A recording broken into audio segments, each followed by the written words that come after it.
आप सभी के चरणों में बार बार प्रणाम। और आज अत्यंत पावन अवसर है, भगवान गणेश यहाँ विराजमान हैं। राधा वल्लभ सरकार की विशेष इच्छा, विशेष अनुग्रह, अहेतु की कृपा, राधा रानी की करुणामयी दृष्टि, उसके प्रभाव स्वरूप हम लोग यहाँ एकत्रित हुए और भगवान की कथा श्रवण करने का सौभाग्य प्राप्त कर रहे हैं।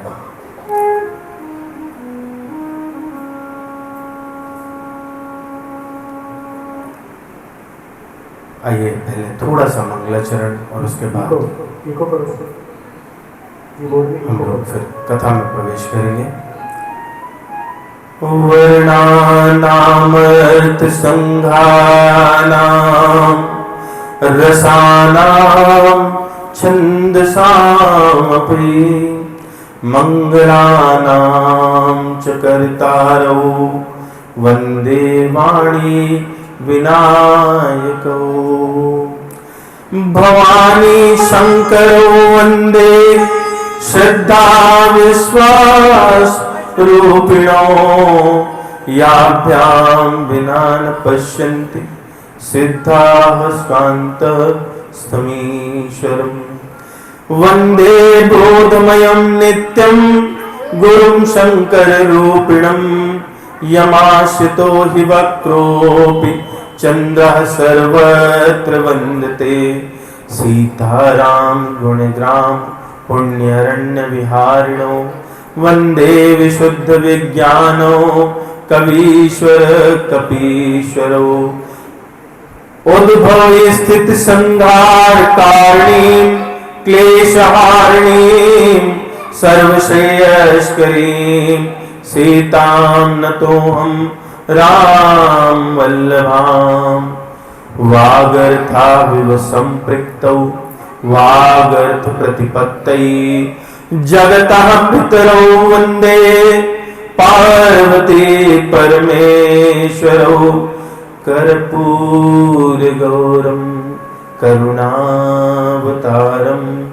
संसारसारं भुजगेन्द्रहारं सदा वसन्तं हृदयारविन्दे भवं भवानी सहितं नमामि। रामाय रामभद्राय रामचन्द्राय वेधसे रघुनाथाय नाथाय सीताया पतये नमः। रामं रामानुजं सीतां भरतं भरतानुजं सुग्रीवं वायुसूनं च प्रणमामि पुनः पुनः। वेद वेद्ये परे पुंसि जाते दशरथात्मजे वेदः प्राचेत सादासि साक्षाद् रामायणात्मना। ॐ अज्ञानतिमिरान्धस्य ज्ञानाञ्जनशलाकया चक्षुरुन्मिलितं येन तस्मै श्रीगुरवे नमः। श्रीचैतन्यमनोभीष्टं स्थापितं येन भूतले स्वयं रूपः कदा मह्यं ददाति स्वपदान्तिकम्। वन्देऽहं श्रीगुरोः श्रीयुतपदकमलं श्रीगुरून् वैष्णवांश श्रीरूपं साग्रजातं सहगण रघुनाथान्वितं तं सजीवं साद्वैतं सावधूतं परिजनसहितं कृष्ण चैतन्य देवं श्रीराधा कृष्ण पादान् सहगण ललिता श्री विशाखान्वितांश। हे कृष्ण करुणा सिंधु दीनबंधो जगतपते गोपेश गोपिका कांत राधा कांत नमोस्तुते। तप्त कांचन गौरांगी राधे वृंदावनेश्वरी वृषभानुसुते देवी प्रणमामि हरिप्रिये। वाञ्छाकल्पतरुभ्यश्च कृपा सिन्धुवैव च पतितानां पावनेभ्यो वैष्णवेभ्यो नमो नमः। श्री कृष्ण चैतन्य प्रभु नित्यानंद श्री अद्वैत गदाधर शिवासादि गौर भक्त वृंद। हरे कृष्ण कृष्ण कृष्ण हरे हरे, हरे राम राम राम हरे हरे। गुरुर्ब्रह्मा गुरुर्विष्णु गुरुर्देवो महेश्वरा, गुरुर्साक्षात् परब्रह्म तस्मै श्री गुरवे नमः। ओम वेदाय गुरुदेवाय विद्महे परम गुरुवे धीमहि तन्नो गुरु प्रचोदयात्। ओम परम तत्वाय नारायणाय गुरुभ्यो नमः। ओम गुरुभ्यो नमः। ओम गुरुभ्यो नमः। बोले वृंदावन बिहारी लाल की जय। श्री राधा श्याम सुंदर सरकार की जय। राधा वल्लभ सरकार की जय। श्री सीताराम भगवान की। कनक बिहारी जो सरकार, कनक बिहारी जो सरकार की जय। गणेश भगवान की जय। पवन सुत हनुमान की जय। उमापति महादेव की जय। गुरुदेव भगवान की जय। तो हम लोग आज यहाँ एकत्रित हुए हैं राधा वल्लभ सरकार की प्रसन्नता के लिए। उन्होंने प्राकट्य लिया गणेश जी के रूप में, तो हम लोग आज उनके आनंद के लिए यहाँ पर इकट्ठा हुए, एकत्रित हुए हैं। आइए, भगवान गणेश का एक सुप्रसिद्ध श्लोक लगभग सभी घर में गाया जाता है, सभी लोग जानते हैं। गजाननं भूतगणादि सेवितं कपेत जम्बूफलचार भक्षणम् उमासुतं शोकविनाशकारकं नमामि विघ्नेश्वर पाद पंकजम। भगवान गजानन कैसे इनका वंदन कर रहे हैं। कहते हैं कि सभी प्राणी गजाननम, जिनका आनन यानी मुख कैसा है, हाथी गज के समान दिखता है, गज का मुख है। और भूत अड़ादि सेवितम, सारे जितने प्राणी हैं चराचर में सब उनकी क्या करते हैं, सेवा करते हैं। एक और अर्थ, समास और संधि से अलग अलग अर्थ बनते हैं। दूसरा अर्थ है कि वो जिनका मुख हाथी जैसा है वो सभी प्राणियों की सेवा करते हैं। देखिए, भगवान जो है ऐसा नहीं कि हम ही भगवान की सेवा करते हैं, ये बड़ा परस्पर है। भगवान हमारी आपकी सबकी सेवा कर रहे हैं। मानते बात नहीं? अगर भगवान सेवा नहीं कर रहे होते तो हमको भोजन, जल, वायु कैसे मिलते हैं? सेवा ही है ना। माता पिता क्या करते हैं, बच्चे के लिए भोजन बनाते हैं, उसको खिलाते हैं, सेवा ही कर रहे हैं। तो भगवान हमारी सेवा कर रहे हैं और हमको भगवान की करना चाहिए। हम भूल जाते हैं, विस्मृति हो जाती है। परस्पर है। भगवान तो हमारी नित्य सेवा कर रहे हैं, नित्य सेवा कर रहे हैं। कभी चूक हुई क्या, भगवान भूल गए, बोले कि चलो ठीक, थोड़ी देर के लिए वायु बंद। बोले मैं तो टीवी देखने लगा था, हवा कैसे चले भूल गया। ऐसा कभी हुआ क्या? नहीं होगा तो क्या होगा, है ना? बिल्कुल ऐसे। कभी प्यास लगी, बोले कि ठीक है वर्षा, इस साल में वर्षा क्या हो, भगवान का नींद आ गई, सो लेता हूँ, 1 घंटे की थोड़ा नैप ले लेता हूँ, पावर नैप, भगवान का 1 घंटा वो कल्प के समान होगा, तो पूरे कल्प में जल आए ही नहीं, है ना। तो इसलिए कैसे, जब भगवान आए ऐसे, गजाननम भूतगणादिसेवितम कपित्थ जम्बो फल चारुभक्षणम। ये जो जम्बू फल है, जम्बू किसको कहते हैं, किसको कहते हैं, जामुन। जामुन जो है, एक तो उसका वर्ण और दूसरा कैसा रहता है, रसमयी रहता है, रसमयी रहता है ना, सुपाच्य रहता है। अब भोजन आदि की व्यवस्था की तो पाचन भी ठीक होना चाहिए, तो हमेशा ये उनको प्रिय है। क्यों? क्योंकि इसमें रसिकता है, रस है इसलिए। और कैसे, किसके पुत्र बन के आए, उमा सुतम शोक विनाशकारकम, माता उमा के पुत्र बने, उमा सुतम, मां पार्वती उनके पुत्र।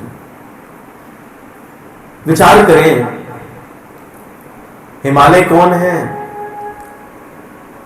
हिमालय क्या है कि जिनके पास संपूर्ण वनस्पतियां, औषधियां, जल, अगर आप देखो तो प्राण जो है हिमालय से निकल के आ रहे हैं।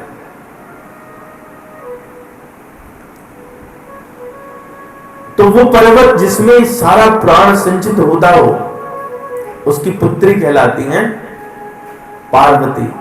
तो जिसके पास इतना धन धान्य होगा, उन्हीं का पुत्र तो संसार की सेवा कर सकता है। इसलिए बन क्या है, किसके, पार्वती के पुत्र, उमा सुतम। और हमारा शोक जाएगा कैसे, एक बालक का शोक कैसे जाए, पेट भर जाए, तन धन ढकने के लिए कपड़ा मिल जाए, आश्रय मिले, यही। तो इसलिए सबका शोक नाश करते हैं क्या, उमा सुतम शोक विनाश कारकम नमामि विघ्नेश्वर पाद पंकजम। मैं उनके चरण कमलों की वंदना करता हूं, जो क्या है, विघ्नेश्वर है। क्या है, विघ्नेश्वर। विघ्न मतलब कठिनाई, कठिनाई को समाप्त कर देने वाले ऐसे ईश्वर हैं जो कठिनाई को समाप्त करने के लिए ही बनाए गए हैं या बने। तो कठिनाई हमारे जीवन की क्या है, क्या कठिनाई है हमारे जीवन में, क्या कठिनाई है। कठिनाई मतलब विपत्ति, कठिनाई मतलब विपत्ति। हाँ, तो क्या विपत्ति है हमारे जीवन की, विपत्ति क्या है, सुख चैन आराम, है ना। हर घर में एसी रहे, एसी के लिए फिर बिजली भी रहे, पावर कट भी नहीं होना चाहिए, नहीं, भोजन आदि की व्यवस्था रहे, बढ़िया भोजन मिले, सुबह अलग वैरायटी, 5 तरह का नाश्ता, दोपहर में ऐसा। तो हमारे जीवन की जो विघ्न है वो भिन्न प्रकार की हैं, जो विपत्ति है वो भिन्न प्रकार की है। हमने क्या किया है कि अपनी विपत्ति, इन सब चीजों को अपनी विपत्ति की तरह कैटेगराइज कर दिया है, पर वास्तव में विपत्ति ये है नहीं और विघ्न ये है नहीं। विपत्ति क्या है, सुंदरकांड पढ़ते हैं सभी लोग। हनुमान जी से भगवान राम पूछते हैं कि कैसी है सीता, कैसी है सीता। बताने लगे बड़ी कठिनाई में है, उनका तो देखा नहीं जाता, निरंतर आपका नाम जप करती हैं। बोले निरंतर नाम जप करती, फिर भी कह रहे हो कि विपत्ति है, कैसी विपत्ति, क्या है विपत्ति। तो हनुमान जी कहते हैं, कहे हनुमंत विपत्ति प्रभु सोई, जब तब सुमिरन भजन न होई। संदेश दे रहे हैं हनुमान जी, क्या कि विपत्ति का समय वो है जब हम भगवान का स्मरण भी ना कर सके, भगवान का भजन ना कर सके, अथवा हम तब तक विपत्ति में हैं जब तक भगवान का स्मरण भजन नहीं करते। तो पूरा जीवन अगर स्मरण भजन में नहीं जा रहा है तो हमारी विपत्ति चली जा रही है, चले जा रही है, चले जा रही है। इसलिए गोस्वामी जी जब वंदना करते हैं गणेश जी की तो लिखते हैं, जो सुमिरत सिद्धि होय गणनायक करिबर बदन, करौ अनुग्रह सोय बुद्धिरास शुभ गुण सदन। भगवान से क्या प्रार्थना की है? ये प्रार्थना की है कि हे गणेश जी, मुझ पर कृपा करके ऐसी बुद्धि दें जिससे क्या हो जाए, बुद्धि की राशि दें जिससे क्या हो जाए, मेरा मन भगवान की भक्ति में लगे। तो जो मांगना चाहिए, हमको क्या मांगना चाहिए भगवान से? गाइए गणपति गज बंदन, शंकर सुवन भवानी नंदन, सिद्धि सदन गज बदन विनायक, कृपा सिंधु सुंदर सब लायक, मोदक प्रिय मुद मंगल गाता, विद्या वारिद बोधि विधाता, मांगत तुलसीदास कर जोरे, बसहि राम सिय मानस मोरे, बसहि राम सिय मानस मोरे। जो हाथ जोड़ के प्रार्थना करनी चाहिए गणपति जी से, क्या करनी चाहिए कि ऐसा कुछ करो कि हमारे हृदय में, हमारे मन में भगवान का वास हो जाए। इसके अलावा कुछ और मांगने योग्य वस्तु नहीं है। गणेश, गणेश जो शब्द है ना, गणेश दो शब्दों से मिलके बना, गण और ईश। गण का मतलब होता है वर्ग, समूह, समुदाय। ईश का मतलब स्वामी।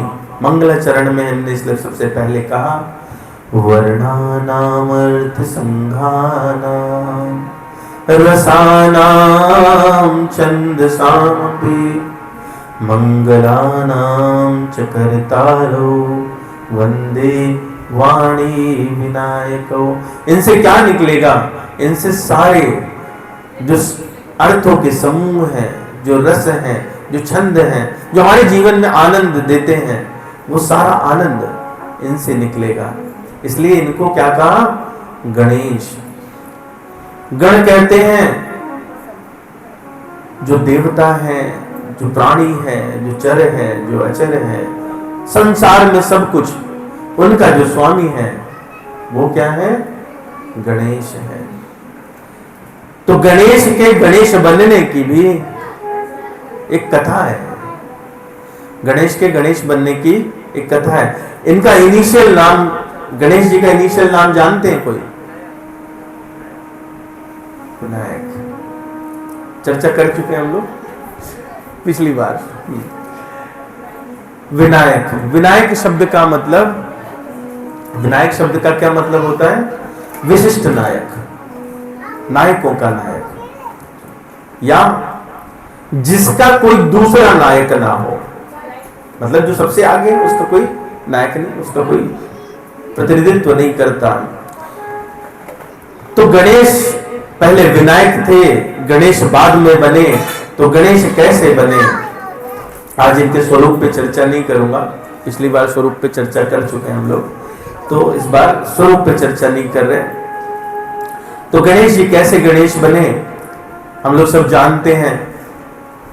उनका शरीर हम लोग देखते हैं, भारी भरकम।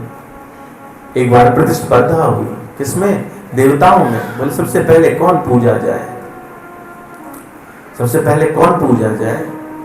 तो उसमें हुआ कि भाई कुछ तो ऐसी प्रतियोगिता रखी जाए जिसमें जो फर्स्ट आएगा, जीवन में ये फर्स्ट आने वाला मामला ना, वो ऐसा नहीं कि हमारे जीवन में ही है, वो देवताओं के उसमें भी है प्रतिस्पर्धा।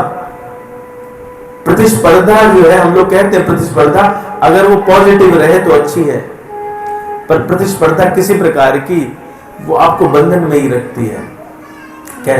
तो वहां पर भी फर्स्ट आने की प्रतिस्पर्धा, उसके लिए एक बनाया गया कि क्या कार्य ऐसा दिया जाए जिसको करके तो हुआ कि जो संपूर्ण ब्रह्मांड का चक्कर लगा करके सबसे पहले आ जाए वो फर्स्ट माना जाएगा। सब लोग चले, अपने सबके अलग अलग वाहन है, आप जानते ही हैं।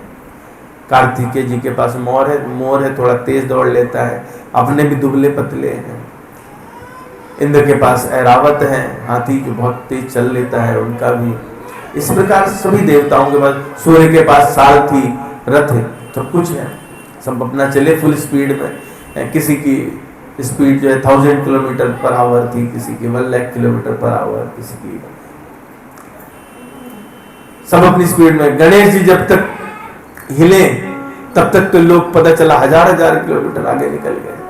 विचार किया, मन ने विचार किया कि क्या किया जाए, तो जब अपना बुद्धि लगाई गणेश जी ने तो पाया कि एक एक रोमकूप में जिसके लाखों करोड़ों ब्रह्मांड लटकते हैं, ऐसे भगवान श्री राम। अगर और भगवान श्री राम स्वयं किसमें नहीं थे, अपने नाम में ही नहीं थे, तो अगर उनके नाम की परिक्रमा कर ली जाए तो संपूर्ण ब्रह्मांड की परिक्रमा हो जाएगी। उन्होंने राम नाम लिखा और उसकी परिक्रमा की और आके खड़े हो गए, बोले भैया मैं तो फर्स्ट आ गया, रिबन टूट गया।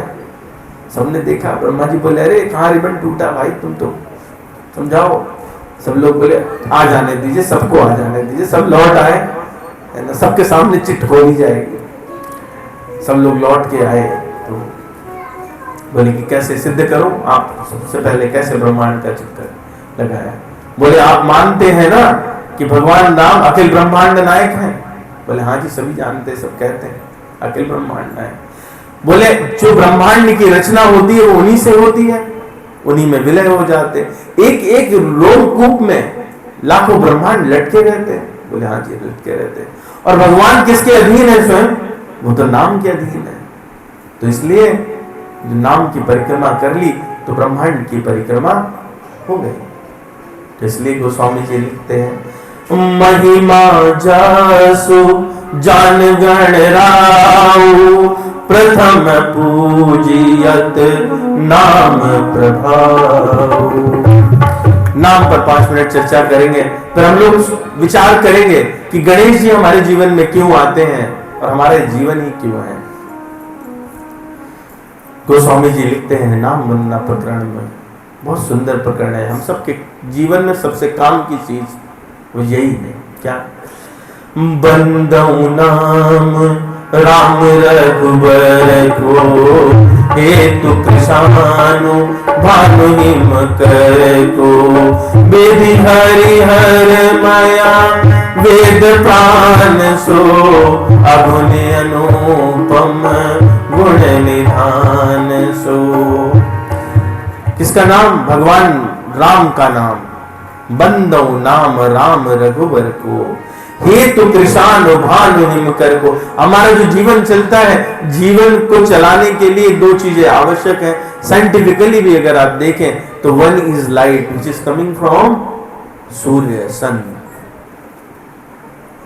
And other form of sun is fire, अग्नि। दूसरा हमको चाहिए होता है शीतलता, यानी एक उष्णता चाहिए और दूसरी शीतलता चाहिए। शीतलता मिलती है किससे? चंद्रमा से, और उष्णा मिलती है किससे? सूर्य से। तो सूर्य में जो रा है, भगवान के नाम का रा, वो सूर्य का आधार बनता है, उसके प्रकाश का आधार बनता है। और भगवान के नाम का मा, वो चंद्रमा की शीतलता का आधार बनता है। बंदौ नाम राम रघुबर को, हेतु कृषानु भानु हिम कर को, वेदि हरि हर माया वेद प्राण सो, अगुण अनुपम गुण निधान सो। ये जो नाम है ना, राम, जो प्रणव है, प्रणव मतलब ओम, वो राम। तो जो ओम है वो रा और मां के बीच में स्थित है। प्रणव रा और मां के बीच में स्थित है। तो कह रहे हैं, और ये ही प्रणव भगवान शिव स्वयं ओंकार है। ब्रह्मा विष्णु महेश वो तीनों ही किसमें निहित है? इस मात्र नाम में। विधि हरि हर मया वेद प्राण सो अगुण अनुपम गुण निधान सो। और राम नाम का मंत्र कौन जपता है? आइए ऊपर से देखते हैं कौन जपता है। महामंत्र जोई जपत महेशु काशी मुकुति हेतु उपदेशु। महिमा जासु जन गण राओ प्रथम पूजियत नाम प्रभाऊ। प्रथम पूजियत नाम प्रभाऊ। भगवान शिव जो स्वयं ईश्वर है वो किसका नाम? महामंत्र जो जपत महेशु। कहते ना काशी मरणम मुक्ति, काशी में मरे तो मुक्ति मिलेगी। कैसे मिलेगी? जब वो राम नाम भगवान शिव उस व्यक्ति के कान में सुनाते हैं तो उसमें ज्ञान का प्रादुर्भाव होता है और वो मुक्ति का अधिकारी हो जाता है। इसलिए गोस्वामी जी लिख रहे हैं, महामंत्र जोई जपत महेशु काशी मुक्ति हेतु उपदेशु। संसार के ब्रह्मांड के जो सबसे बड़े गृहस्थ हैं वो कौन है? भगवान शिव हैं। जो अच्छी चीज है ना, पिता अपने पुत्र को भी सिखाता है। तो अपने तो नाम जपते ही हैं, उसकी महिमा बताई और उस महिमा को जान करके गणेश बन गए। महिमा जासु जान गण राहु प्रथम पूजियत नाम प्रभाऊ। ब्रह्मा जी स्वयं बन के आए। क्या? वाल्मीकि। क्या बन के आए? पहले की बात की हमने, कौन? शिव, दूसरे ब्रह्मा। जाने आदि कवि नाम प्रतापु भयो सुध करी उलटा जापू। वही नाम ब्रह्मा जी भी ले रहे हैं। और जब धराधाम पे आते हैं वाल्मीकि बन के तो उसके प्रताप से स्वयं शुद्ध हो जाते, जबकि वो तो मरा मरा जप रहे थे। और जब यही बात भगवान शिव अपने परिवार में बता रहे हैं, गणेश जी को समझाया। माता पार्वती, एक बार की घटना है, भोजन प्रसाद सामने रखा है और भगवान को, ये गृहस्थ के लिए संदेश भी है, पति को अपनी अर्धांगिनी को साथ में लेकर के भोजन प्रसाद ग्रहण करना चाहिए। भगवान ने कहा कि प्रसाद तो रखा है, आप तो आ जाओ। बोली कि नहीं, मैं तो विष्णु सहस्त्र नाम जब तक नहीं कर लूं तब तक प्रसाद नहीं ग्रहण करती। क्यों? क्योंकि आप ही ने तो कहा है कि विष्णु हमारे आराध्य हैं, तो उनका सहस्त्र नाम कर लूं। उसके बाद बोले नहीं, प्रसाद तो ठंडा हो जाएगा। तो मैं तो काम की बताता हूं, काम की एक बात बताता हूं। वो क्या है? सहस्त्र नाम तत्तुल्यम राम नाम वरानने। जैसी ये बात सुनी है माता पार्वती ने, सहस नाम सम सुनि शिव वाणी जप जय पिया संग भवानी। उस नाम को उस परिवार में भगवान शिव स्वयं जपते हैं, माता पार्वती जपने लगी, बेटा गणेश भी जपने लगा। इसलिए वो सर्वश्रेष्ठ ग्रह। और इस नाम को जो जपता है, जिसके परिवार में ये नाम का प्रभाव रहता है, तो आप देखो कैसा ही परिवार क्यों ना हो, भगवान शिव का परिवार देखो कहां रहते हैं? कैलाश पे। हम तो विचार भी नहीं कर सकते। माइनस में रहते कैसे हैं? नंदन कपड़ा पहने देखा है आप में से किसी ने? नहीं। ऐसे परिवेश में रहते हैं, कोई भवन वगैरह बनाया नहीं, शिला पे बैठ लिए, एक वो बागंबर बिछा लिया, मृगशाला बिछा ली और उस पे काम। माता पार्वती साथ में बैठती हैं। और पुत्र देखो तो हाथी के सिर वाला है, उसका वाहन देखो तो चूहा है। भगवान शंकर के गले में क्या लटक रहे हैं? सांप। सांप चूहे को खाता है। और सांप को कौन खाता है? मोर। कार्तिकेय जी का वाहन है। और भवानी का वाहन क्या है? शेर। भगवान का वाहन क्या है? नंदी। नंदी को शेर खाता है। अजीबोगरीब है। यही तो गृहस्थ है, यही गृहस्थ है, अजीबोगरीब ही गृहस्थ है। लेकिन संदेश क्या है? कभी सुना आपने कि पार्वती जी की शिव जी से लड़ाई हो गई आज? ऐसा आप नहीं सुनते। क्यों? इसलिए नहीं सुनते क्योंकि नाम का जप करते। भगवान शिव ने बताया नाम का प्रभाव, और उस प्रभाव को पुत्र और माता दोनों जानी आदि कवि नाम प्रतापु, भयो शुद्ध करि उल्टा जापू, सहस नाम सम सुन शिव बानी, जप जिय पिय संग भवानी, हर से हेतु तेरे हरि को, किए भूषण तिय भूषण ती को। पहली बार जब नाम का आश्रय नहीं था, जब माता सती के रूप में आई थी, भगवान शिव को उनसे अप्रियता हो गई, उनका त्याग किया। लेकिन दोबारा जब आई तो क्या हुआ कि भगवान राम का नाम उनसे उत्पन्न हुआ प्रेम, उस प्रेम को देख करके भगवान शिव हर्षित हो जाते हैं। भगवान राम जाते हैं, स्वयं से भगवान शिव से प्रार्थना करते हैं कि आप इनसे विवाह कर लीजिए। और इस नाम का प्रभाव भगवान शिव कितना जानते हैं, आप उसकी पराकाष्ठा देखिए। कोई कह दे कि नाम लेकर के हम ये कार्य कर लेते हैं, हम वो कार्य कर लेते हैं। हम लोग अक्सर ऐसी बातें भी करते हैं कि हमारे जीवन के सारे कार्य कैसे हो रहे हैं? भगवान का नाम लेके हो रहे हैं। बहुत बढ़िया, अच्छी बात है। लेकिन जगत का कल्याण करने के लिए भी भगवान शिव नाम का आश्रय लेते हैं।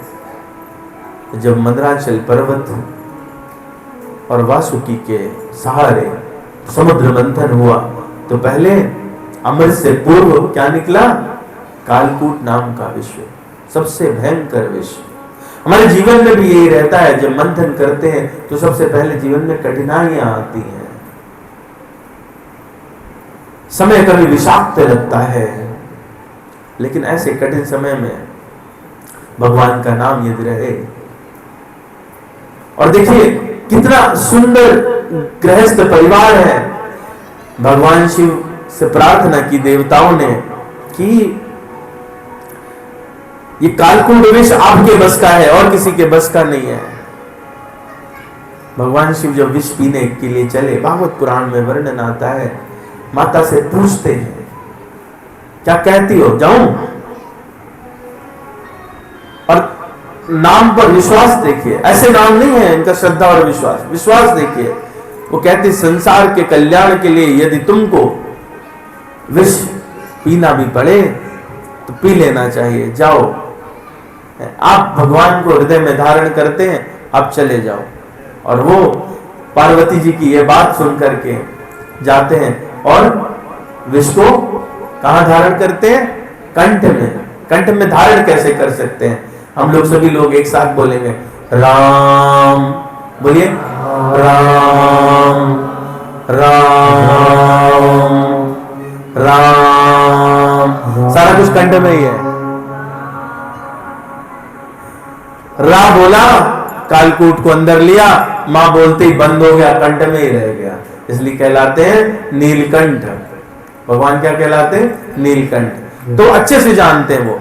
हर से हेतु हेरे हरि को, किय भूषण तिय भूषण ती को, नाम प्रभाव जान शिवनी को, कालकूट फल दीन अमी को, कालकूट फल दीन अमी को।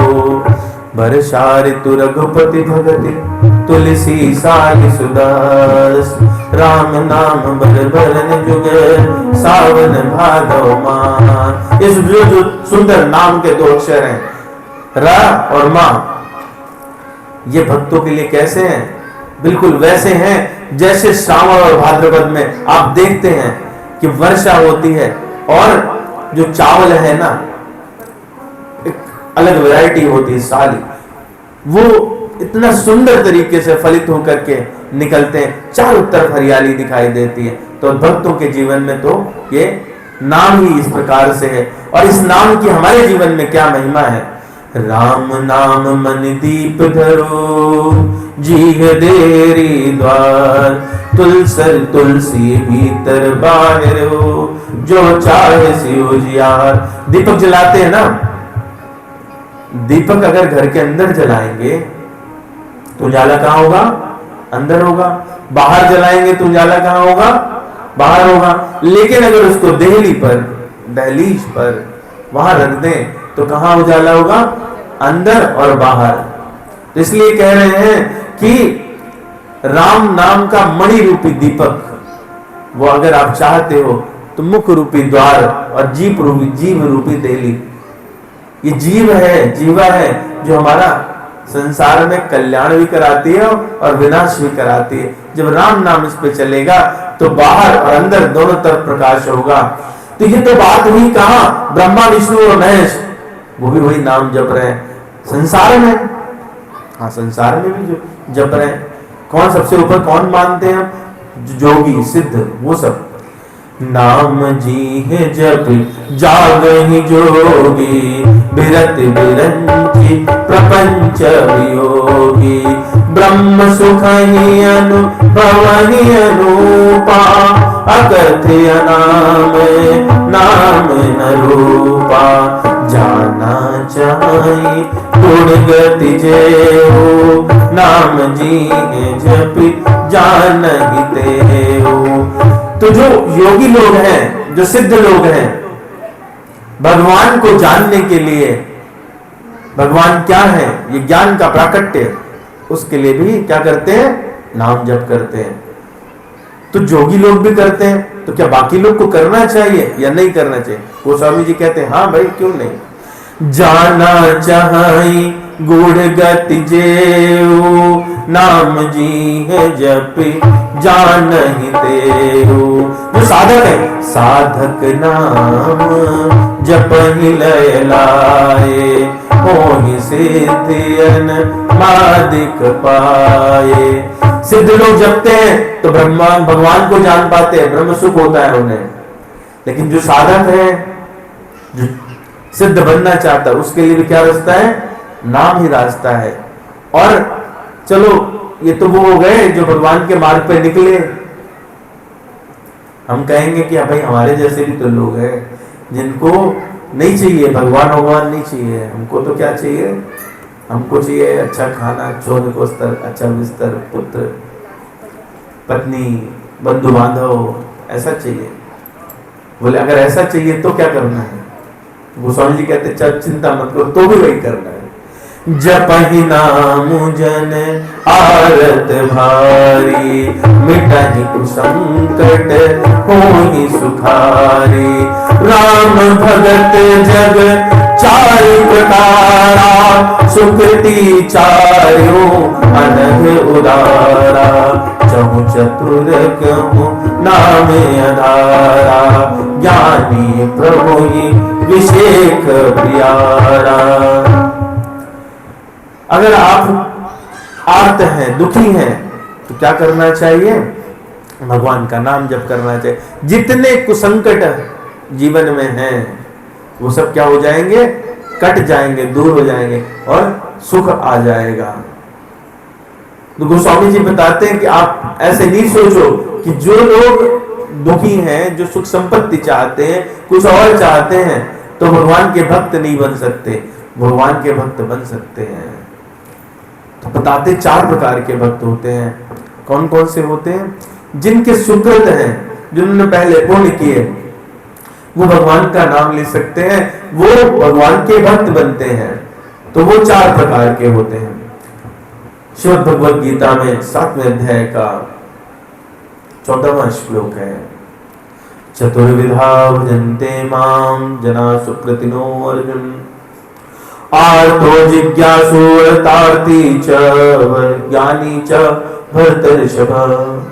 चार प्रकार के जिनके सुकृत उदय हो गए, चार प्रकार के भक्त। आर्त यानी दुखी लोग, अर्थार्थी जिनको धन पैसा माया चाहिए, जिज्ञासु जो भगवान के विषय में जानना चाहते हैं, और वो जो ज्ञानी है, ज्ञान पंथ में है, जिनको भगवान का बोध हो चुका है और वो भगवान का सुख लेना चाहते हैं। ये 4 प्रकार के भक्त होते हैं। आप किसी भी कैटेगरी में हो तो आप भगवान का नाम ले सकते हैं, लेना चाहिए। चहु चतुर कहूँ नाम आधारा, ज्ञानी प्रभु ही विषेक प्यारा। अच्छा, इनको गोस्वामी जी ये कहते हैं, दूसरों को मूर्ख नहीं कहा, लेकिन बता दिया कि चतुर कौन है। चतुर यही 4 हैं, जिनको चाहे दुख हो तो, धन संपदा चाहिए तो, जिज्ञासा है तो, ज्ञानी है तो, भगवान का ही आधार है, उन्हीं का नाम लेते हैं। चहु चतुर कहूँ नाम आधारा, ज्ञानी प्रभु ही विषेक प्यारा। चहु जुग चहु श्रुति नाम प्रभाव, कल विषेक नहीं आन पाओ। चारों युगों में नाम जब भी लेते, चारों युगों में कल्याण होता, लेकिन कलियुग में बाकी में साधन थे। सतयुग में तपस्या करके काम चलता, द्वापर में यज्ञादि, त्रेता में यज्ञादि से काम चलता, द्वापर में अनुष्ठानों से काम चलता, लेकिन कलियुग में सिर्फ और सिर्फ नाम। कलियुग के लिए इसका विशेष प्रभाव है, कलियुग में दूसरा कोई उपाय है नहीं। तो सकल कामना हीन जे, राम भगति रस लीन, नाम सुप्रेम पियू कृद, तिनों किए मन मीन। और जो सारी कामनाओं से रहित हो जाए, जो ये चारों कामना ना हो जिनके पास, और भगवान की भक्ति करते हैं, उनका नाम लेते हैं, मतलब कोई हेतु नहीं है, तो वो कैसे हैं? जैसे कि जल में मछली स्वच्छंद विचरण करती है, ऐसे ही उनका विचरण स्वच्छंद हो जाया करता है। वो कहीं भी रहते हैं तो किसी प्रकार का संकट वो अनुभव नहीं करते हैं। तो गणेश जी गणेश कैसे बने? भगवान के नाम का प्रभाव जान करके। तो गणेश का मतलब हम लोगों ने समझा, वो जो सभी चर अचर जीवों का क्या है? ईश्वर है, मालिक है। तो मालिक कैसा होना चाहिए? मालिक गणेश जी जैसा होना चाहिए। कैसे है गणेश जी? कि सुनते सबकी, बड़े बड़े कान हैं, पर करते अपने मन की है। बड़े कान इसलिए सब लोग जाएंगे ना, बोले साहब हमारी नौकरी लगवा दो। कोई तो जा रहा होगा, बोले कि हमारे पड़ोसी के यहाँ कार आ जाए, आ गई है तो उसका छज्जा गिर जाए ताकि कार टूट जाए। नहीं, ऐसी कामनाएं तो सबकी अलग अलग रहती है, तो हर कोई जा रहा है। तो भगवान के इसलिए गणेश जी के कान खूब बड़े हैं, लेकिन कैसे? सूप जैसे। सूप जानते हैं ना, है पछोड़ने के लिए घर में काम आता है। तो उसमें क्या करता है? वो कंकड़ पत्थर सब निकाल देता है, खरपतवार निकाल देता है, और तो काम का है उसके बटोर लेता है। तो ऐसे सूप जैसे कान है, सबकी सुनते हैं, पर देना किसको है वो जानते हैं। एक हाथ में पाश है, दूसरे हाथ में लड्डू रहता है। बोले ज्यादा बदमाशी करोगे तो, और नहीं तो गणेश जी अद्भुत हैं। तो कैसा चाहिए नेता? कैसा होना चाहिए? मुखिया कैसा होना चाहिए? हमारे शरीर में जैसे मुख है, मुखिया मुख सो चाहिए, खान पान कहूँ एक, पालई पोषई सकल अंग, तुलसी सहित विवेक। मुखिया कैसा होना चाहिए? मुख के जैसा। तो मुखिया के पास तो सबसे प्रमुख चीज होनी चाहिए, और सबसे प्रमुख चीज जीवन की क्या है? वो ये राम नाम है। तो इस शरीर में हमको ये मुख मिला, ये शरीर जो मिला वो क्यों मिला? शरीर का क्या प्रयोजन है हम लोगों को? देखिए, जो हमारा शरीर है, ये शरीर इस प्रकार का तो दूसरे जीवों में भी है। अच्छा, एक बात बताइए मुझे, ऐसा कुछ कार्य है जो पशु नहीं कर सकते और आप कर सकते हैं?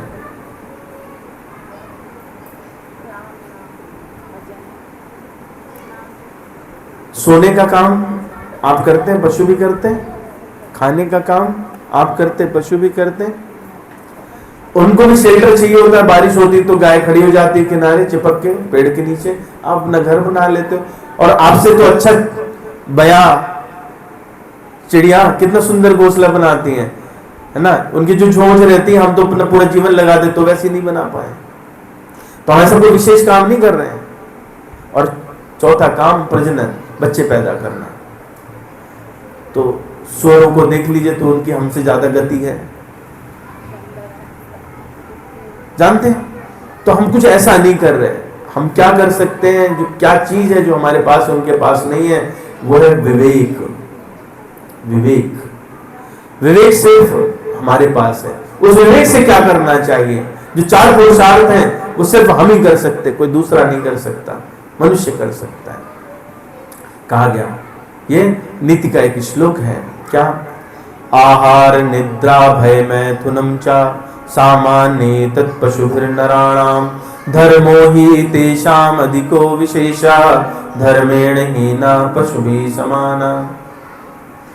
धर्म ही क्या है जो हम कर सकते हैं, किसके सहारे, अपने विवेक का प्रयोग करके। ये पशु नहीं कर सकते, है ना। कभी देखा आपने कि बोले आज जो है भैंसिया कीर्तन कर रही थी, हैं? या कभी गधे को देखा, बोले कि साहब वो वृंदावन विलास में कीर्तन हुआ, 4 गधे इकट्ठा हुए और बढ़िया मुस्कुरा रहे थे, क्यों, कीर्तन सुंदर लग रहा था, सब बहुत अच्छा गाते हैं, अभी माता जी बहुत अच्छा गा रही थी। तो कभी देखा आपने, गधे इसका आनंद नहीं ले सकते, विवेक नहीं है इसलिए, लेकिन आप ले सकते हैं। तो ये जो शरीर है, ये जो मानव शरीर है, ये बहुत ही इंपॉर्टेंट है। और इसका जो सबसे इंपॉर्टेंट कार्य है वो क्या है, नाम। नाम जो है वो आप कैसे भी ले सकते हैं, कैसे भी। भागवत पुराण में यमदूत पकड़ने आए अजामिल को, आप लोगों में से किसी ने, सभी ने हो सकता है अजामिल की कथा सुनी हो, कथा में नहीं जाऊंगा। तो जब यमदूत पकड़ रहे थे तो उस समय भगवान के दूत आ गए, उन्होंने अजामिल को बचाया। तो जो उनके बीच में वार्ता हुई तो नाम की महिमा पर बात होने लगी। क्यों, क्योंकि अजामिल जो है वो नारायण नाम लेता था। तो जो भगवान के दूत हैं, चतुर्भुज हैं, वो कहते हैं कि नाम कैसा है, नाम तो ऐसा है, कैसे भी लो, सांकेत्यम परिहास्यम वास्तवम हेलनमेव वा वैकुंठ नाम ग्रहणम ईशागहरम विदु पतिता स्खलितो भगना संदस्तप्ता आहता हरिरित वैष्णापमाना हृदयातनाम। कैसे भी किसी को गाली देते हुए, किसी को बुरा भला कहते हुए, किसी को अच्छा कहते हुए, उठते हुए, बैठते हुए, गिरते हुए, परिहास करते हुए, हंसी ठट्ठा करते हुए नाम कैसे भी ले तो वो यम यातना का पात्र नहीं होता। और गोस्वामी जी ने तो इसको बहुत ही आसान कर दिया और कहते हैं, भाय को भाया अनक आलस हूँ नाम जपत मंगल दिशि दस हूँ सुमीर सुनाम राम गुण गाथा करुणाय रघुनाथ माथा। भाई को भाई अनक आलस हूँ, कैसे भी आलस्य में भी जब मैंने तो राम राम काम हो गया। बच्चे को डांटते हुए, अरे राम तुमने काम क्या किया, या कि प्रशंसा करते हुए, राम राम बहुत बढ़िया काम। आप हर तरह से नाम का आश्रय लें, तो जिस तरह से भी आप नाम का आश्रय लेते हैं वो 10 दिशाओं में कल्याण करने वाला ही होता है। उसके अलावा तो भगवान से अगर हमको भक्ति करनी है तो क्या करना होगा, भगवान के मन से जुड़ना होगा। क्या करना होगा, मन से जुड़ना होगा। जैसे आपके मन से कोई जुड़ जाए जो आपके मन को अच्छा लगे तो आप क्या करते हो, फिर हर समय उसकी बात करने लगते हो ना। भगवान ने बात स्पष्ट रूप में कही, हमारे कल्याण के लिए भगवान बड़े बेशरम हो गए। भगवत गीता सुनाते हुए 9वें अध्याय में जब पहुंचे, यानी 18 अध्याय हैं भगवत गीता में, 9 अध्याय मतलब आधा पूरा हो गया। बोले ये अर्जुन समझ नहीं रहा है और इसके बाद वाले तो महामूर्ख होंगे। तो उन्होंने जो 9वें अध्याय का समापन किया वो बिल्कुल बेशरम होके करके किया है। आखिरी श्लोक बोला, मन्मना भव मद भक्तो मद्याजी माम नमस्कुरु मामे वैश्य युक्त्वा एवं आत्मानं मत्परायणा। बोले तू ऐसे समझने, खुल के बताता हूं, मेरे मन का हो जा, मन्मना भव, मेरे मन का हो जा, मद भक्तो, मेरा भक्त बन, मद्याजी माम नमस्कुरु, मुझे ही नमस्कार कर। तो क्या होगा, वो मेरे परायण हो जा तो तू मेरे पास आ जाएगा। तो किसी के मन का होने के लिए क्या करना होता है, उसके बारे में जानना होता है, उसने क्या कहा ये जानना होता है। और उसने जो कहा उसको कौन जान सकता है, जो उसके पास रहता हो, जो उसका सेक्रेटरी हो। जो भगवान के सेक्रेटरी हुआ करते हैं वो संत महात्मा होते हैं, गोस्वामी तुलसीदास जी हैं, या डायरेक्ट भगवान की लैंग्वेज हो सकती है। तो भगवान ने जो कहा वो किसमें लिखा हुआ है, श्रीमद् भगवद गीता में लिखा हुआ है, भगवान की वाणी है। पढ़ेंगे तो जान जाएंगे भगवान क्या चाहते हैं, उनके मन में क्या चल रहा है, हमको भी समझ में आ जाएगा। इसलिए कहा, मन्मना भव मद भक्तो मद्याजी माम नमस्कुरु। अब ये जो बात है ये और आसान लैंग्वेज में भगवान राम ने, उन्होंने भी थोड़ी बेशर्मी दिखाई। उन्होंने सोचा कि ऐसे कल्याण नहीं होगा, सबको बुलाया, पूरे प्रजावासियों को बुलाया और बोले कि आज मैं तुमसे कुछ विशेष बात करना चाहता हूं, बड़ी गूढ़ बात करना चाहता हूं, गूढ़ बात करना चाहता हूं, रहस्यमयी बात करना चाहता हूं। सारे लोग इकट्ठा हुए, पहले ढोल नगाड़े बजाए जाते थे, बजा के बुलवाया गया, सब बड़ा सा एरिना है बहुत बड़ा, और सब लोग इकट्ठा हुए हैं। और भगवान कहते हैं कि आप लोग हमारी सेवा करते हो ना? बोले हाँ जी, क्यों नहीं करते। बोले सेवक कौन कहलाता है और प्रिय कौन होता है? वो होता है जो अनुशासन माने। मान लीजिए अगर आप अपने नौकर को कहते पानी ले आ, और वो 1.5 घंटे बाद ही पानी पिलाए आपको लाके, तो ये अच्छा नौकर हुआ, ये खराब नौकर हुआ? तो भगवान ने साफ साफ कहा कि अगर मेरे सेवक बनना चाहते हो तो आपको वो करना होगा जो मैं कहूं। मन मनाओ मद भक्तो, भगवान कहते हैं, क्या कह रहे हैं? सोई सेवक प्रियतम मम सोई, मम अनुशासन मानय जोई, जो नीत कछु भाखो भाई, तो वही बर जाऊं भय बिसराई। बड़े भाग मानुष तन पावा, सुर दुर्लभ सब ग्रंथन गावा। साधन धाम मोक्ष कर द्वारा, पाए न जही पर लोक समारा, पाए न जही पर लोक समारा। कह रहे वही सेवक मानूंगा, वही मेरा प्रिय होगा जो डिसिप्लिन्ड रहे, जो अनुशासन माने, जो मैं कहूं वो करे। और अगर मैं कुछ गलत बात बोल रहा हूं तो मुझे बिल्कुल आप बेखटक रोक देना, त्याग कर देना। तो 2 बातें बड़ी समझने की हैं, पूरी भगवत गीता में भी यही बात है और रामचरितमानस में क्या समझने की है कि प्रश्नकर्ता का प्रश्न भगवान बड़े प्रेम से सुनते हैं अगर वो उचित है, और उसको उतने ही प्रेम से जवाब देते हैं और साथ में अधिकार देते हैं। बेखटक में कुछ ऐसा तुमको लगे कि गड़बड़ कह रहा हूं तो रोक देना। अर्जुन ने सवाल ही सवाल किए हैं और भगवान ने बिना परेशान हुए प्रसन्नता पूर्वक जवाब दिए। ये श्रीमद् भगवद गीता है। और वैसे ही भगवान राम यहाँ कह रहे हैं और बता रहे हैं कि मैं तुमको बताना क्या चाहता हूं, जो रहस्यमयी बात है वो क्या है कि ये जो शरीर है ना, बड़े भाग्य से मिला है, बड़े भाग्य से मिला है। बड़े भाग मानुष तन पावा, सुर दुर्लभ सब ग्रंथन गावा। साधन धाम मोक्ष कर द्वारा, पाए न जहीं पर लोक समारा।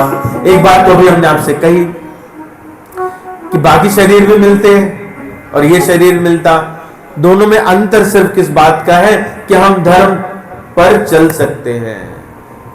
धर्म, अर्थ, काम और मोक्ष, ये 4 पुरुषार्थ ये सिर्फ मनुष्य जीवन में ही हो सकते हैं, दूसरे किसी भी योनि में नहीं हो सकते। देवताओं को भी संभव नहीं है, देवताओं को भी संभव नहीं है।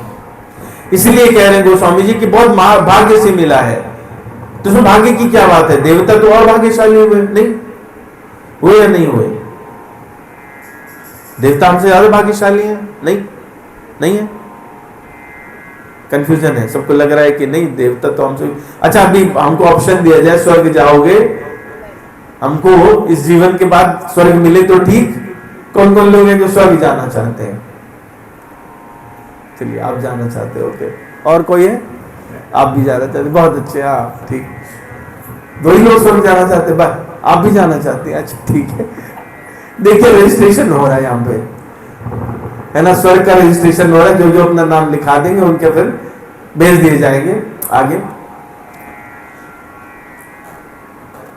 स्वर्ग कैसे प्राप्त होता है? पुण्य से।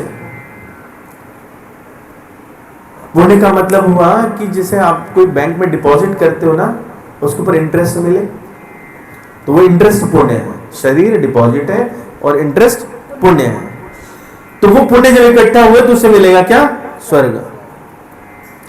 पर स्वर्ग में जाकर के क्या होता है कि आपका पुण्य और ये जो मूलधन है, ये दोनों ही खर्च हो जाते हैं, और उसके बाद आप टपाक से नीचे गिरते हो। तो अब आपसे मैं कहूं, अब आपको मैं ऑप्शन देता हूं कि आप 4 दिन बाद, आज जैसे घर में रह रहे हो बढ़िया, जो भी आपके पास परिस्थिति है, स्वर्ग का आपको मिल गया टिकट, 4 दिन के लिए बस स्वर्ग जाओगे। उसके बाद कहां गिरोगे पता नहीं है। रेडी है? कौन कौन स्वर्ग जाएगा? अब नहीं जाएंगे ना, अब स्वर्ग नहीं जाएंगे। तो इसलिए कहा, जो देवता है वो क्या कर सकते हैं? पुण्यों के कारण देवता बने, उन पुण्यों का भोग कर सकते हैं, आनंद ले सकते हैं। लेकिन जब वो आनंद समाप्त हो जाएगा तो उसके बाद कहां जाएंगे पता नहीं है। लेकिन ये शरीर ऐसा है जो क्या है? द्वार का मतलब क्या होता है? गेट। अंदर जा सकते, बाहर आ सकते। बाहर की तरफ संसार है और अंदर की तरफ भगवत धाम है, जहां से हम चाहें तो अगर भगवत धाम चले गए तो वापसी नहीं होती। इसलिए कह रहे हैं, बड़े भाग मानुष तनु पावा, सुर दुर्लभ सब ग्रंथ निगावा, साधन धाम मोक्ष कर द्वारा, पाई न जहि पर लोक समारा, पाई न जहि पर लोक समारा। तो ये जो साधन है, जो शरीर रूपी साधन है, कब शुरू करना चाहिए? कब भगवान का नाम लेना चाहिए? बुढ़ापे में। कौन सी एज है? उसके लिए एलिजिबिलिटी क्राइटेरिया भी तो होता है ना एक चीज। पहले फार्म तो भरे जा रहे हैं, उसमें एज भी लिखी जाएगी, है कि नहीं? तो जैसे 18 साल से नीचे हैं, 18 साल से ऊपर है, तो आप लोगों के विचार में कब से जो है वो भगवान का नाम लेना शुरू करना चाहिए? कौन सी एज?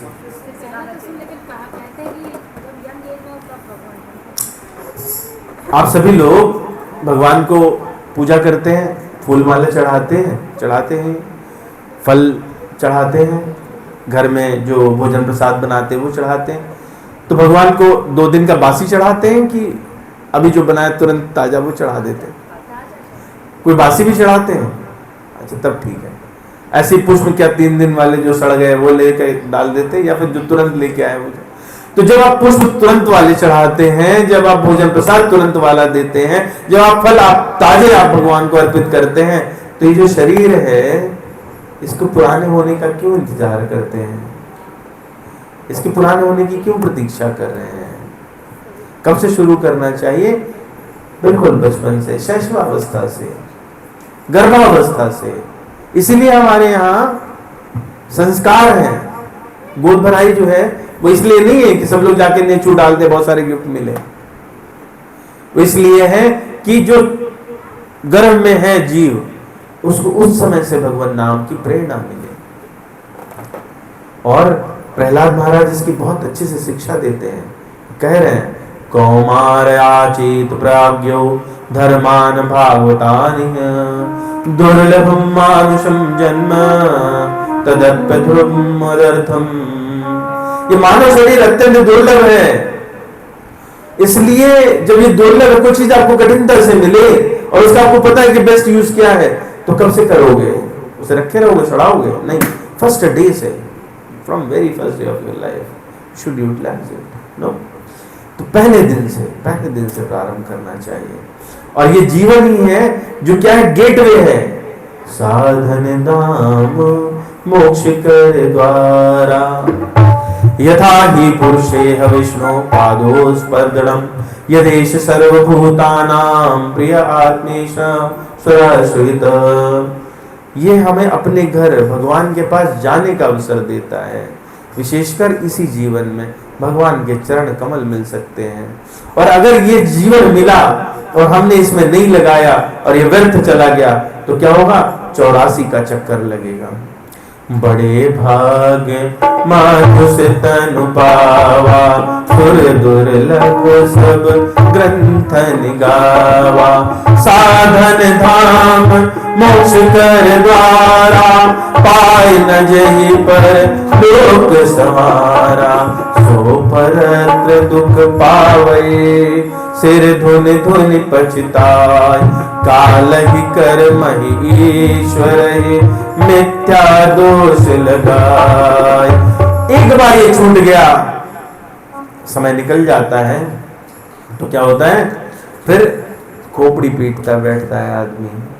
तो आपको पता चले कि आपके पास में तो हाथ में क्या थी? पारस मणि थी, जिसको छुआते सोना हो जाता, और उसको आपने पत्थर समझ के नाली में फेंक दिया। कैसी फीलिंग आएगी? तो जब ये बात पता चले कि मेरे हाथ का पारस पत्थर मैंने उसे नाली में गंवा दिया है, पूरा जीवन निकल गया, जीवन भर हाथ में था और मैंने नाली में फेंक दिया, तो पछतावा होगा ना, सिर पीटेंगे। और फिर क्या कहेंगे? यही कहते हैं हम लोग रोज, काल ही कर्म ही ईश्वर ही, मिथ्या दोष लगाई। हम बोलते हैं समय ही खराब है। पूरा जीवन मिला था भजन करने के लिए, लेकिन हम क्या बोलते हैं? जब हम पे परेशानियां आती हैं, विपरीत परिस्थितियां आती है, तो हम क्या बोलते हैं? बड़ा खराब समय चल रहा है भैया, अभी तो देखो करोड़ों का कर्जा हो गया। वो जो हमने रिजॉर्ट बनवाया था अभी मंगलवार को, उस पर बुलडोजर चल गया। हमारे तो कर्म ही खराब है। हमने ऐसे समय में जमीन ली और उसमें जो बनवाया, तो हमारे कर्म ही खराब है। टूट गया, देखो बुलडोजर चल गया। और फिर थोड़ा और इसकी साइकिल बढ़ी, तो क्या बोलते हैं कि भगवान ही विपरीत हो गए हमारे। तो जहां हाथ डालते वहीं घाटा, जहां हाथ डालते वहीं घाटा। खाना भी आजकल खा रहे तो कीड़े निकल रहे भाई साहब उसमें। काल ही कर्म ही ईश्वर ही, मिथ्या दोष लगाए। होता क्या है कि जब सुख आते हैं तो हम क्या करते हैं? उन्हें भोगते हैं, आनंद आता है ना, भोगते हैं। और दुख जब आते हैं तो उन्हें काटते हैं, सहन करते हैं, सहन करते हैं।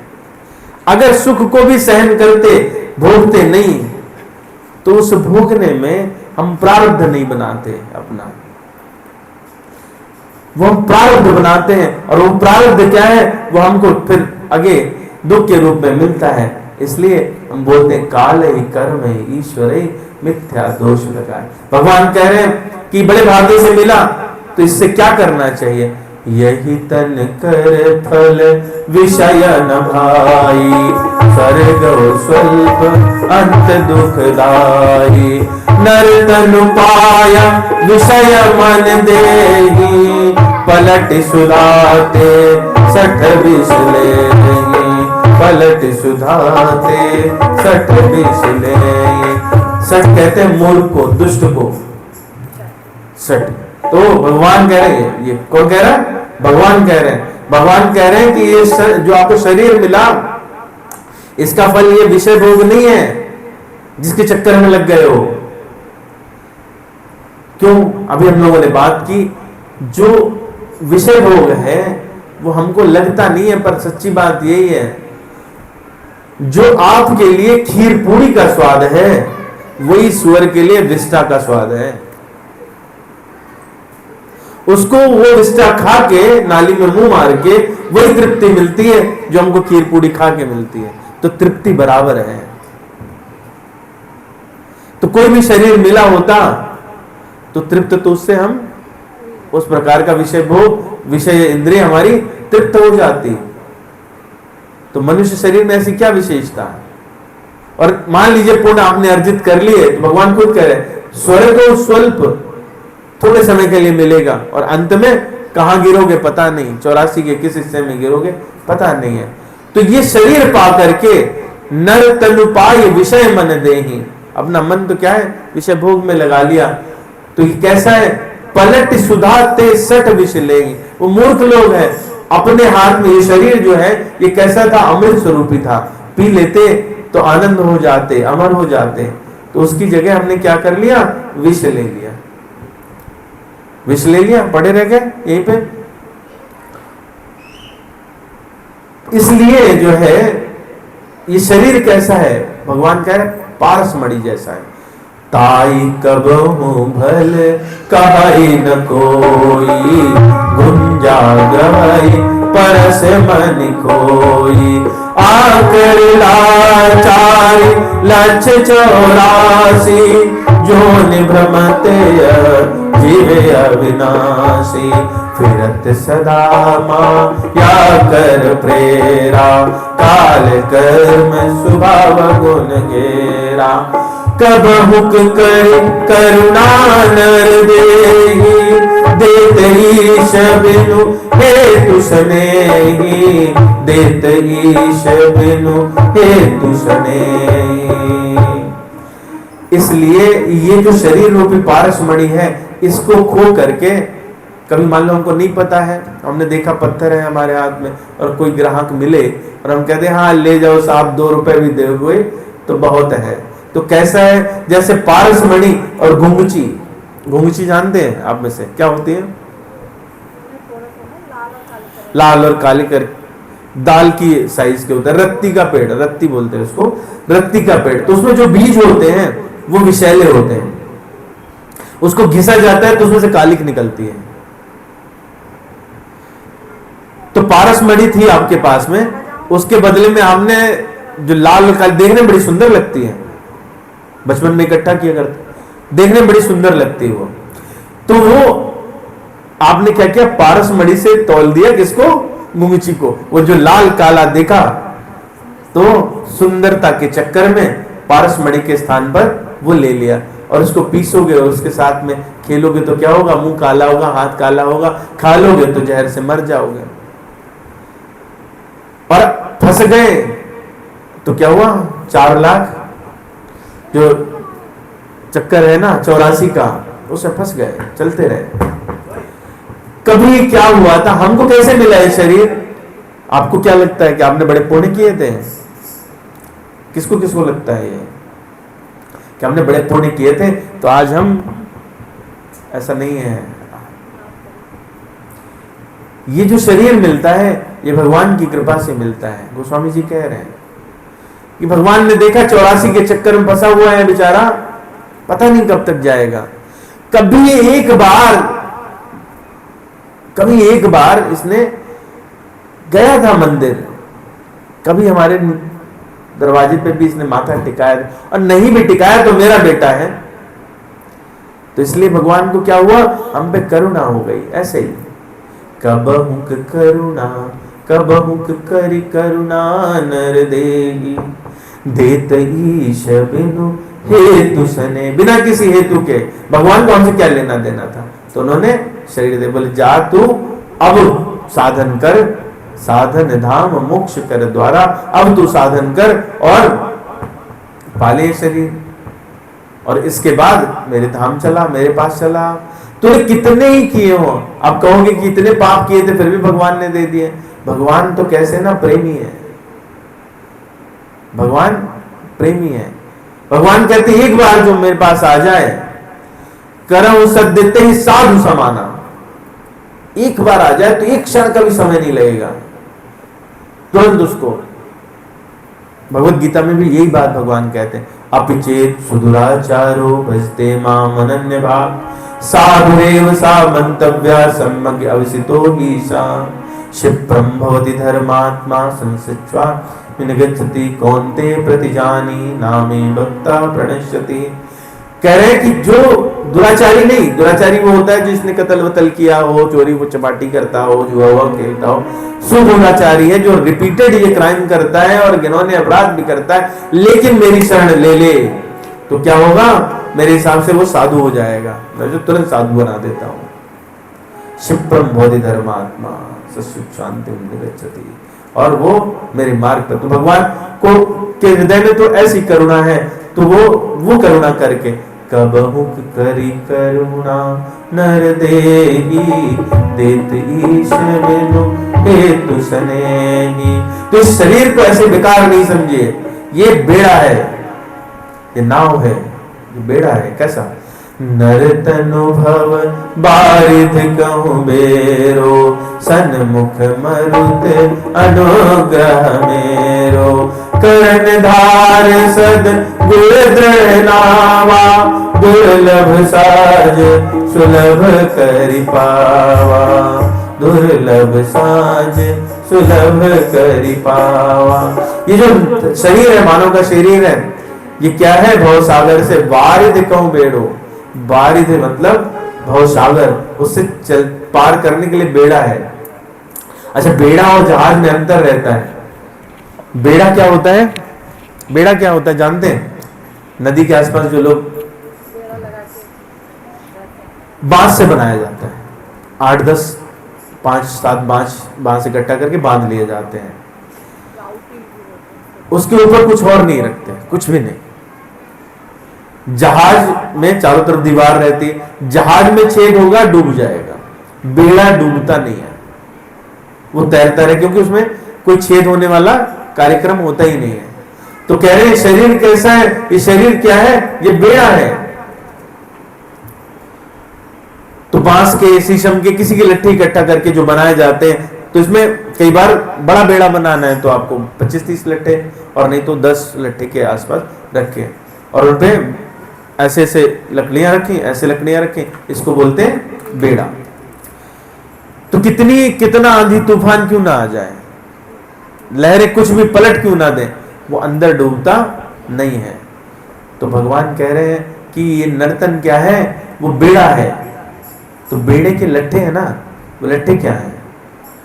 वो लट्ठे हैं जो आप कर रहे हो, श्रवण कीर्तन, भगवान की सेवा, पूजा, बुद्धि, विचार, धैर्य, दया, दान, ये जितने सत्कर्म हैं ये बेड़े हैं। तो जीवन में जब ये शरीर है, इससे आपने ये सारे बेड़े इकट्ठा किए, उन्हें बांधा, तो जब ये बेड़े रहेंगे तो कभी डूबेंगे नहीं। इसलिए भगवान कह रहे हैं नर तनु भव बारिध कहूं बेड़ो, सन्मुख मरुत अनुग्रह मेरो। और क्या होगा? ऐसे में मैं हवा भी ऐसी चलाऊंगा जो उसको सहारा दे देगी।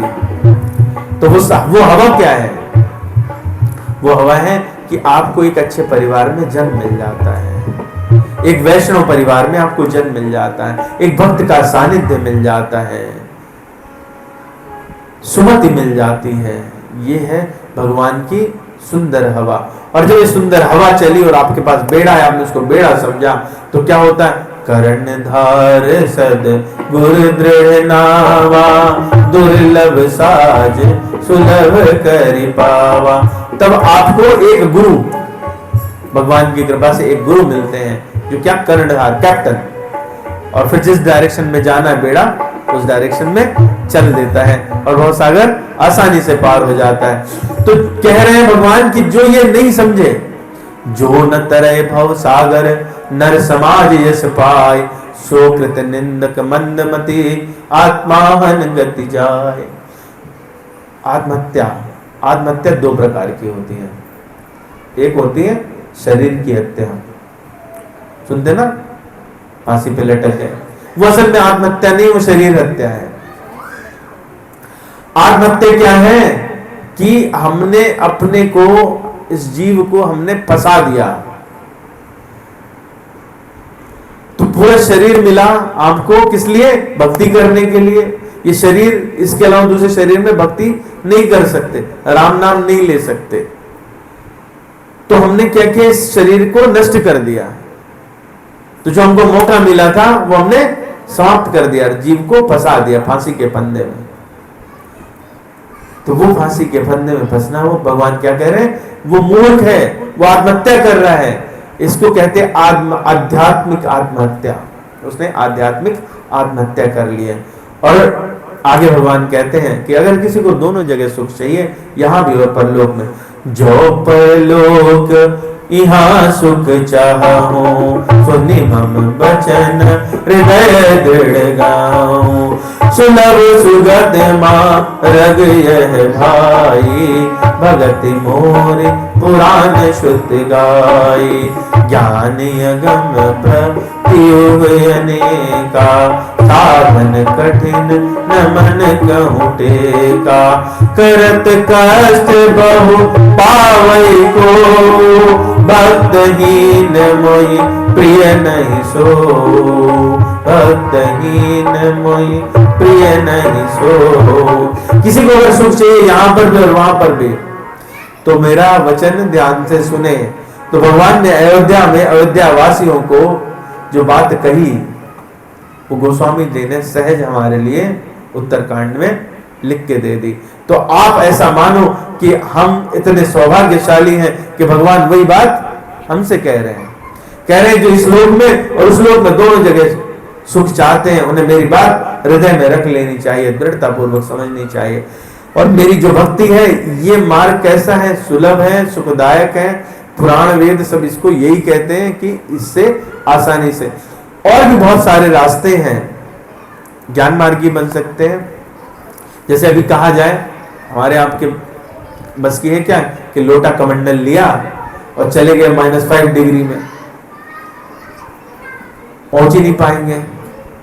4 कदम निकलेंगे तो याद आ जाएगी, बोले चलो बेटे को दूध तो पिला दें पहले, हैं? सेठ जी को याद आएगी गैस एजेंसी क्या होगा, बोले पहले उसके लिए कुछ तो इंतजाम कर जाए, है ना।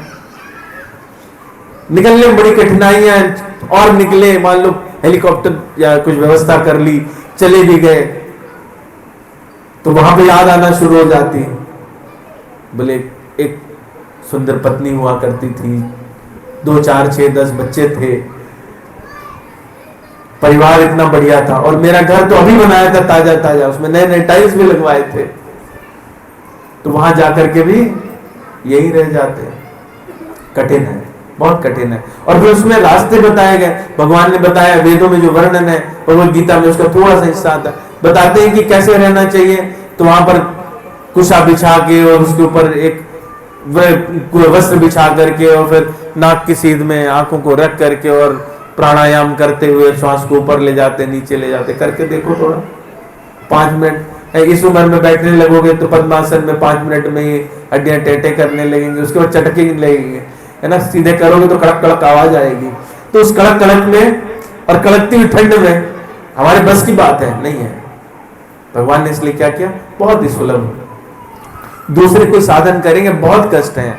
जंगल में चले जाओगे तो आधे टाइम तो डरते रहोगे बिच्छू डंक ना मार दे, सांप सरसराते हुए निकलेगा, खाने की व्यवस्था नहीं होगी, परेशानी है, परेशानी है। नाम लेने में कोई परेशानी है नहीं है क्या।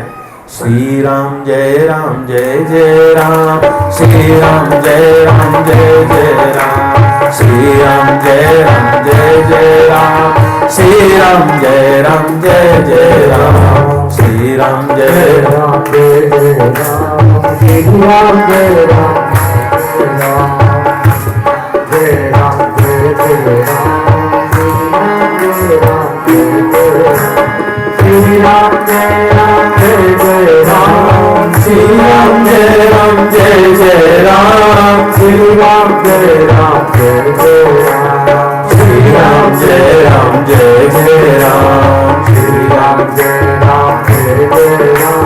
श्री राम जय राम जय जय राम, श्री राम जय राम जय जय राम, श्री राम। ताली से गाओ करते हैं जोर से, मुक्त श्री राम जय राम जय जय राम, श्री राम जय राम जय जय राम, श्री राम जय राम जय जय राम, श्री राम जय राम जय जय राम, श्री राम जय राम जय जय राम, श्री राम जय राम जय जय राम, श्री राम जय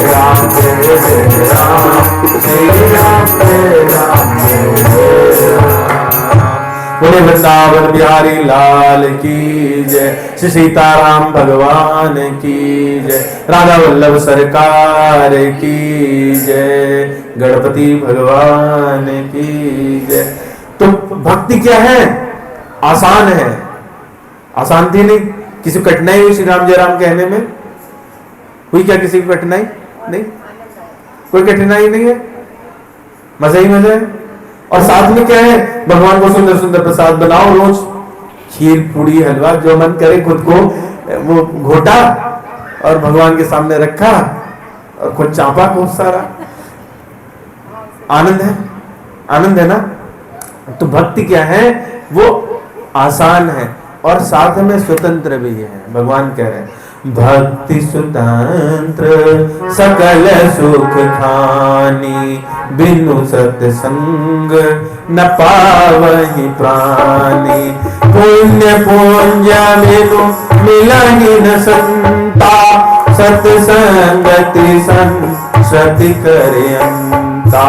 पुण्य एक जग महु नहीं दूजा, मन क्रम बचन विप्र पद पूजा।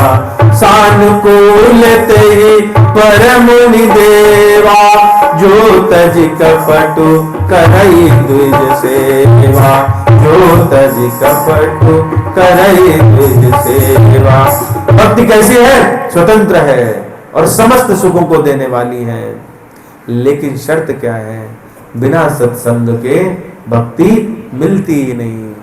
बिना सत्संग के भक्ति मिलती नहीं। स्वतंत्र क्यों कहा? ज्ञान मार्ग में क्या है? परतंत्रता है। ज्ञान मार्ग में दो चीजों की परेशानी है। जो हमने कहा ना तपस्या करने जाओ तो उसमें क्या है? एक तो साधन आपको कठिन है ना। पद्मासन पे बैठे पता नहीं कितने हजार साल तपस्या करनी पड़ेगी। हमारी तो उम्र भी ना है उतनी। 5 मिनट में हड्डी चटक जाएगी, ठीक है। आधा घंटा बैठ ले तो कमर टेढ़ी हो जाएगी। एडेक्स भी नहीं लेके गए होंगे वहां तो लगाएंगे क्या? तो मुश्किल है। दूसरा क्या है कि भोजन से लेकर के बाकी सब जो 8 हमारे अंग है उनका पालन करना है। तीसरी बात क्या है कि अपना भरोसा है। ज्ञान मार्ग क्या? तपस्या जब तक पूरी नहीं होगी तब तक फल नहीं मिलेगा। बीच में छोड़ दी तो ऐसा नहीं होता कि अब चलो ठीक है 50% कह गए तो 50%, ठीक है बेटा तुम्हें स्वर्ग चाहिए था तो चलो आधे रास्ते पहुंचा देते। भगवान ऐसा नहीं करते। मुश्किल है, परतंत्र है। लेकिन भक्ति क्या है? स्वतंत्र है। स्वतंत्रता कैसी है? जितनी भी भक्ति करो, जितनी भी थोड़ी सी भी अगर करी है तो उसका फल मिलना है पक्का, निश्चित। और भक्ति के साथ में एक और सुंदर बात है, भक्ति करने से भक्ति होती है और भक्ति मिलती है। भक्ति करने से भक्ति होती है और भक्ति मिलती है। तो इसमें क्या शुरू से ही लड्डू पूड़ी है, आखिरी में भी वही मिलेगा। प्रारंभ किया तो वहां से वो मिलता चलेगा, रास्ते में कोई कठिनाई नहीं होगी। बढ़िया प्रसाद भंडारा चलेगा ही चलेगा, पूरे रास्ते चलेगा। तो भक्ति इतनी सुंदर है। और साथ में स्वतंत्रता क्या है कि जैसे जैसे भक्ति करते चलते हैं वैसे वैसे बोध होना शुरू हो जाता है। भगवान के विषय में अपने आप ही ज्ञान का प्रादुर्भाव होने लगता है। ग्रंथ अपने आप ही उद्घाटित होने लगते हैं, खुलने लगते हैं। और ये सब होता कैसे है? सत्संग के प्रभाव से। अब आप कहोगे सत्संग क्या है? सत्संग, ये सत्संग है, इसको सत्संग बोलते हैं। चलिए इसको भी बोल सकते हैं। अब हमारे जैसा गर्दभ ढेंचू ढेंचू करे और आपके जैसे ABCD जो भी आप अपने को समझे वो सुने तो ये सत्संग है। हाँ, हो भी सकता है, पर सत्संग क्या है? भगवान का नाम ही सत्संग है। सत्य का संग करना सत्संग है। सत्य क्या है? सत्य क्या है? भगवान का नाम, उसके अलावा कुछ और सत्य है ही नहीं। सिर्फ क्या है? भगवान का नाम। श्री राम जय जय राम, श्री राम जय जय राम, श्री राम जय जय राम, श्री राम जय जय राम, श्री राम जय जय राम, श्री राम जय जय राम, श्री राम जय जय राम, श्री राम जय जय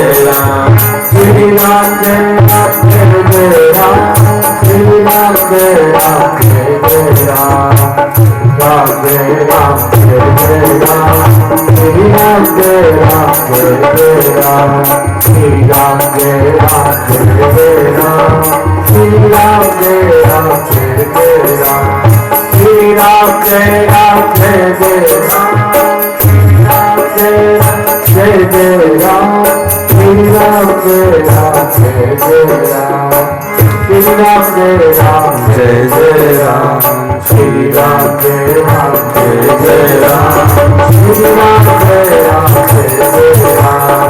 राम जय राम जय जय राम, श्री राम जय राम जय जय राम, श्री राम जय राम जय जय राम, श्री राम जय राम जय जय राम। तो जो सत्संग है वो भगवान का नाम ही सत्संग है, इसके अलावा बाकी सब असत है, समझिए। लेकिन जो सत्संग है, जो आज हम एकत्रित हुए भगवान का नाम ले रहे हैं, तो ये भगवान का नाम मिला कैसे? जो आप जीवन में पुण्य करते हैं, किसी को दान किया होगा, किसी की हेल्प की होगी, मंदिर गए होंगे, वो सारे इकट्ठा होकर के और आपको सत्संग के रूप में मिलते हैं, जिससे भक्ति आगे बढ़ती है। तो ये सत्संग किनसे मिलता है? संतों से मिलता है। पुण्य पुंज बिनु मिलहि न संता, सत्संगति संसति करे अंता। पुण्य के पुंज जब इकट्ठा हुए तो उनसे मिले संत। अब संत कौन है? जो संसारिकता का आप में अंत कराए।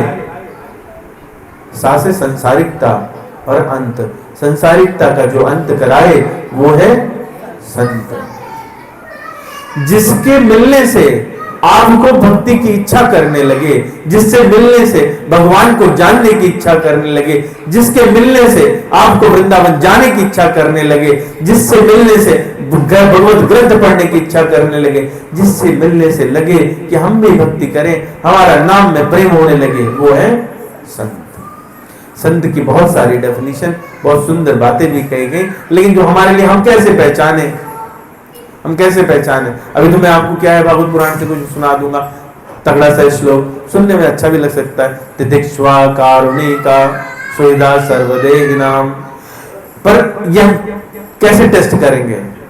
हमारे लिए सबसे बढ़िया टेस्ट क्या है? जिसके मिलने से हमको भगवान की स्मृति होने लगे, वो हमारे जीवन में संत बनकर आया। और मेरा विश्वास मानिए कि जो भी जीवन में मिला है अपने को, जो भी जीवन में मिला है, गोस्वामी जी कहते हैं, मत की रति गति भूत भलाई, जब जही जतन जहां जही पाई, सो जानब सत्संग प्रभाव, लोकहु वेद न आन उपाओ, लोकहु वेद न आन उपाओ। आपको जो भी मिला, बुद्धि मिली, यश मिला, सद्गति मिली, ऐश्वर्य मिला, जीवन में जो प्राप्त हुआ है, हमको लगता है हमारे पुरुषार्थ से है, तो क्षमा चाहूंगा, आपके पुरुषार्थ आपके मेहनत से नहीं मिली, ये आपका भ्रम है, ये आपका भ्रम है। पुरुषार्थ से जीवन में हमको, हमारा कॉन्सेप्ट ही उल्टा है, क्योंकि संसार में चीजें उल्टी दिखाई देती हैं, तो हमको चीजें वैसी दिखती हैं। मैं ये नहीं कह रहा हूं अकर्मण्य हो जाए, गलत अर्थ मत लीजिएगा। जो पुत्र पुत्री बंधु बांधव धन संपत्ति यश मान, ये आपको मिलते हैं आपके प्रारब्ध से। जो धन है आपके जीवन में, वो आपके प्रारब्ध से आया है, ना कि वो आपके पुरुषार्थ से आया है। हमारे मन में भ्रम रहता है कि पुरुषार्थ करेंगे तो हम धन कमा लेंगे, पुरुषार्थ करेंगे तो हमको यश प्राप्त होगा, पुरुषार्थ करेंगे तो अमुक अमुक चीजें मिलेंगी। नहीं, पुरुषार्थ करने से सिर्फ और सिर्फ जो मिल सकता है वो है भगवान नाम, भक्ति मिल सकती है, भगवान मिल सकते हैं। पुरुषार्थ करने से संसार नहीं मिलता, और यहीं पर भ्रम है, हमको उल्टा लगता है। हमको लगता है कि भगवान मिलने तो अत्यंत कठिन है और संसारिक चीजें मिलना आसान है, लेकिन ये सब हमको पुरुषार्थ से नहीं मिला, ये हमारे प्रारब्ध हैं, जो हमारे लिए निश्चित है वो मिल रहा है। नहीं तो ऐसा होता, हर बार मेहनत करते और हर बार सफल होते नहीं। पर इसका मतलब ये नहीं कि हमको मेहनत नहीं करनी चाहिए, क्योंकि हम कर्म किए बिना नहीं रह सकते, इसलिए हमको हर क्षण कर्म करना पड़ेगा। और कर्म कैसा करना चाहिए? पॉजिटिव डायरेक्शन वाला करना चाहिए, जो हमारे अच्छे प्रारब्ध बनाए। इसलिए कर्म अच्छे करने चाहिए ताकि हमारे अच्छे प्रारब्ध बने, हम भगवान की तरफ उन्मुख हो सके, आगे बढ़ सके। तो आपके जीवन में जो भी मिला है वो सब सत्संग का प्रभाव है। और संसार में एक पुण्य ऐसा है जिसके समान कोई दूसरा पुण्य नहीं कहा। गोस्वामी जी कह रहे हैं, कंट्रोवर्सी हो सकती है, आप लोग मन में सोच सकते हैं कि कैसी बात कर रहे हैं। इस कंट्रोवर्सी पर अगली बार चर्चा करूंगा, आज नहीं, करके छोड़ देता हूं। पुण्य एक जग महु नहीं दूजा, मन क्रम बचन विप्र पद पूजा। सानुकूल तेहि पर मुनि देवा, जो तज कपटु करई दुज सेवा, जो तज कपटु करई दुज सेवा।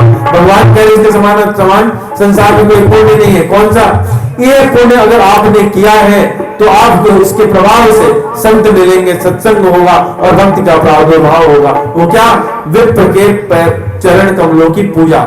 इसका मतलब ये नहीं कि ब्राह्मण बुलाए और उनके चरणों पे 4 फूल रखे और माथा रखी और कह दिया कि हो गया। बिना किसी कपट के, बिना किसी स्वार्थ के, वो जो भगवान की भक्ति करता है, भक्त है, उसका जब आप सेवा करते हैं तो आपके ऐसे पुण्य उदय होते हैं। तो इसमें ब्राह्मण शब्द का प्रयोग है। ब्राह्मणों की पूजा करनी चाहिए, ऐसा एक सामान्य अर्थ भी लगता है। हाँ, करनी चाहिए और कपट छोड़ के करनी चाहिए। कंट्रोवर्शियल इसलिए कहा क्योंकि लगेगा कि ये बात तो अजीबोगरीब लग रही है हमको, क्यों करें ब्राह्मणों की पूजा। तो इस पर हम लोग फिर कभी चर्चा करेंगे, क्यों करें ब्राह्मणों की पूजा। आज चूंकि गणेश जी की पूजा के विषय में बात करनी थी तो हम लोग विषय पे वापस आ जाते हैं। और ये जो शरीर है हमारा, इसको हमको किस कार्य के लिए लेना चाहिए? भगवान के लिए लेना चाहिए। इसीलिए भगवान ने कहा, बड़े भाग मानुष तनु पावा, सुर दुर्लभ सब ग्रंथन गावा। साधन धाम मोक्ष कर द्वारा, पाई न जही परलोक सवारा। और इससे क्या होगा? सत्संग मिलेगा तो बड़े भाग पाइब सत्संगा, बिनहि प्रयास होहि भवभंगा।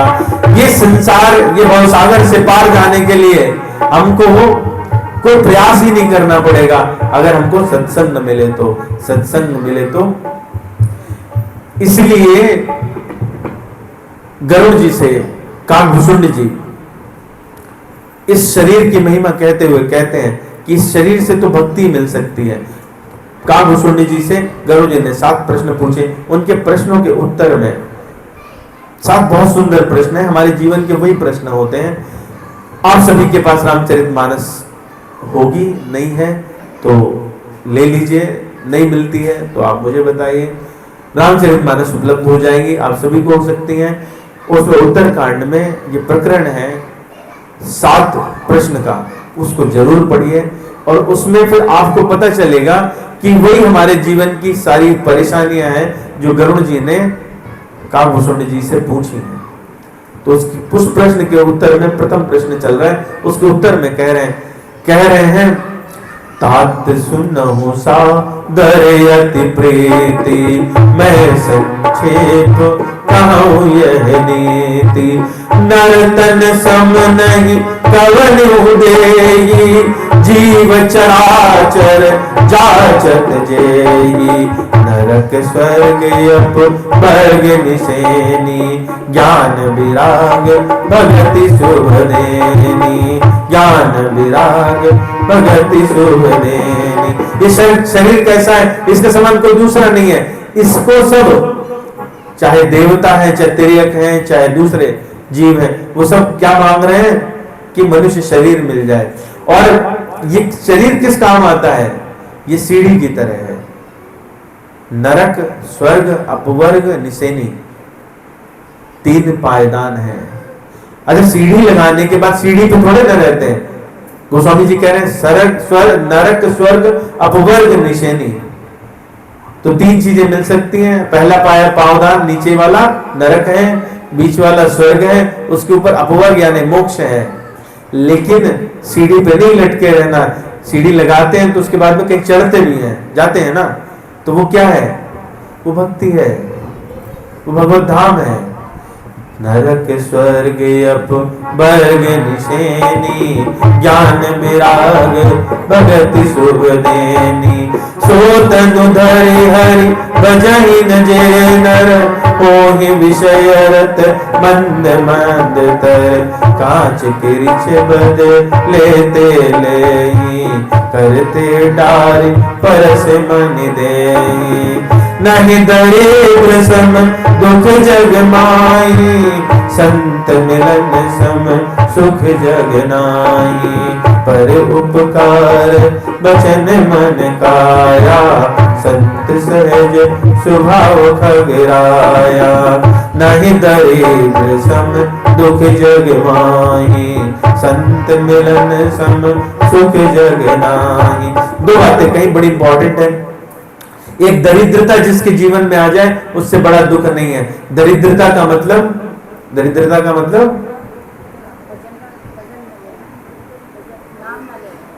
दरिद्रता क्या होती है?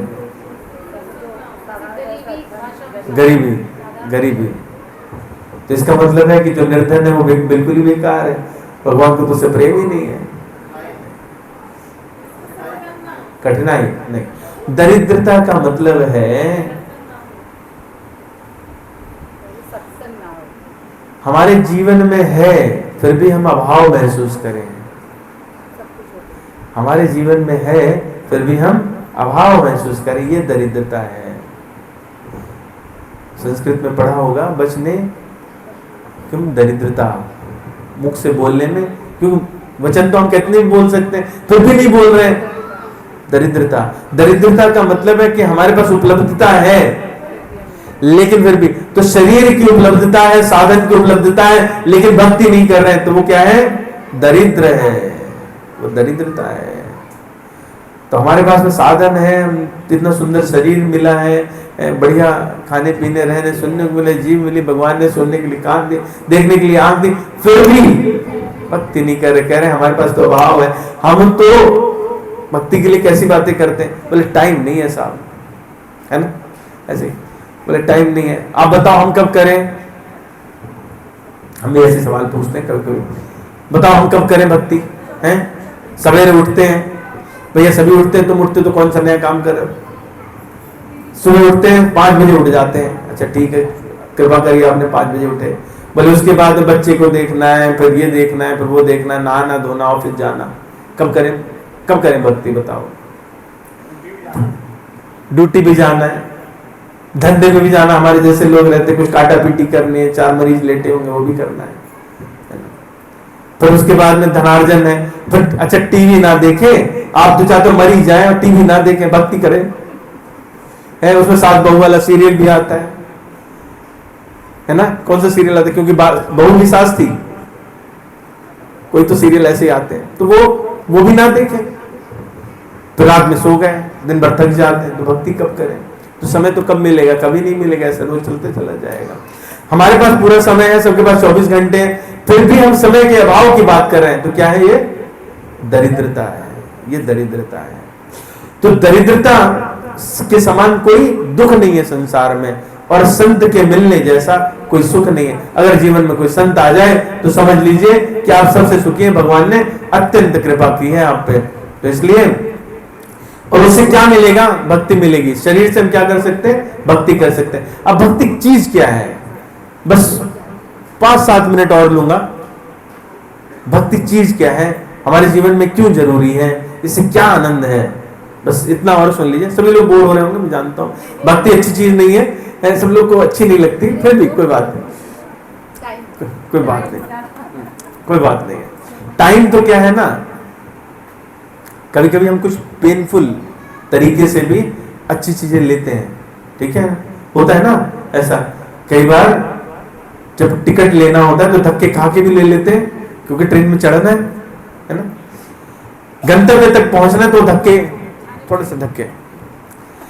रघुपति भगति सजीवन मोरी, अनुपान श्रद्धा मति पूरी। यही विधि भलहि सुलोग न साही, नाहित जतन कोटि नहीं जाही। जानिए तब मन बिरज गोसाई, जब उर्बल बिरागे अधिकाई। सुमति सुलाबा दई नित नई, विषय आस दुर्बलता गई, विषय आस दुर्बलता गई। हम क्यों नहीं भक्ति कर पाते? क्योंकि हम विषय से, भोगों से, सुख की आकांक्षा से मन हमारा ग्रसित है। हमको वही चाहिए, अपना सुख छोड़ नहीं सकते। बोले सुबह कैसे उठे हैं, बिस्तर बड़ा प्यारा लगता है, लगता ही है। बेटी के बिना तो आंख ही नहीं खुलती। हमारी आंख में थोड़ी सी दो बूंद जब टी डालते हैं तो उसके बाद खुल जाती है। तो क्या सुख की लोलुपता है, और इसकी वजह से क्या आ गई? दुर्बलता आ गई। अभी हमने आपसे बात की थी, ये कैसी है? संजीवनी बूटी जैसी है। भक्ति क्या है? भगवान की भक्ति संजीवनी बूटी जैसी। संजीवनी बूटी क्या करती है? मृत संजीवनी, जो मृत्यु से व्यक्ति को जिंदा कर दे, जागृत कर दे। और अगर श्रद्धा के साथ में कोई दवा ली जाती है, हम लोग सब जानते हैं, विश्वास करके दवा ली जाए ज्यादा इफेक्ट आता है। तो अगर ये भक्ति को श्रद्धा के साथ करे, वैसे तो गोस्वामी जी ने इजाजत दे दी और कह दिया, भाए कुभाय अनखयाल सहूं, नाम जपत मंगल दिशि दसऊं। पर कुभाए क्यों रखना? अरे हमको लाइन में ही लगना पड़ेगा, तो भी आराम से लग लो, धक्का मुक्की क्यों करनी है, कष्ट क्यों सहना है उसको? तो भक्ति में लगे और श्रद्धा भी रखी तो क्या होगा? दवा पूरा असर करती है। और जो आपके रोग हैं, जो हमारे विकार हैं, वो कितने ही प्रयास करो, लालच जाता है क्या मन से? नहीं, कभी नहीं जाता है। लालच बहन जी आखिरी चीज है जो जाने की है। गोस्वामी जी हार गए, उन्होंने आखिरी में यही कहा कि दो चीज, एक कामना और दूसरे लोभ, लालच, ये चाहते नहीं है, नहीं जाते। तो भक्ति की रास्ते वो बता रहे, भगवान कालभूषण जी बता रहे हैं कि जो भक्ति के रास्ते में बढ़ता है उसकी दुर्बलता कम हो जाती है, उसमें सांस आने लगता है, इस विषय से निपटने की ताकत आ जाती है, और रोज उसके अंदर सुमति का प्रादुर्भाव होता है। और हम लोग जानते हैं सुमति कुमति सब के उर राही, नाथ पुराण निगम यस काई। जहां सुमति तहां संपत्ति नाना, जहां कुमति तहां विपत्ति निधाना, जहां कुमति तहां विपत्ति निधाना।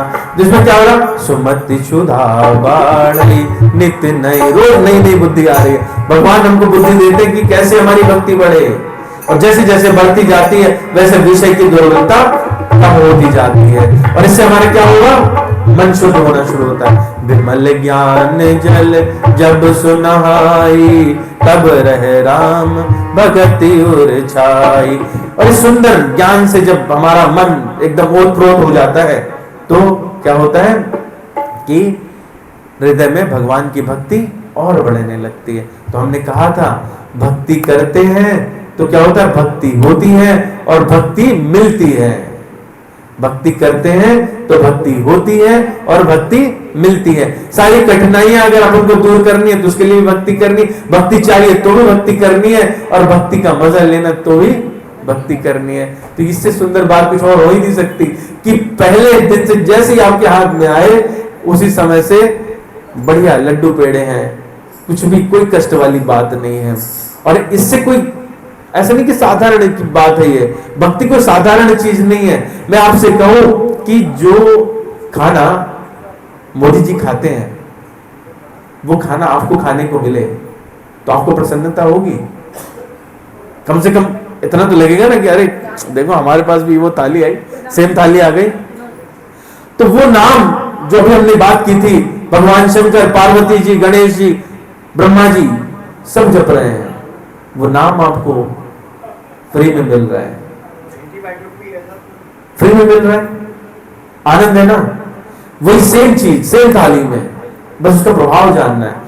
शिव यज सुख सनकादिक नारद, जय मुनि ब्रह्म विचार विशारद, सब कर मत खगनायक करिय राम पद पंकज नेहा, श्रुति पुराण सब ग्रंथ कहानी, रघुपति भगति बिना सुख नाही, रघुपति भगति बिना सुख नाही, कमठ पीठ जम बरुवर बारा, बंधा सुत बरु काहू मारा, फूल ही नव बरु बहुविध फूला, जीवन लय सुख हरि प्रतिकूला, तृषा जाए बरु मृग जल पाना, बरु जामहि सस शीश बिछाना, अंधकार बरु रभिन सावे, राम विमुख ना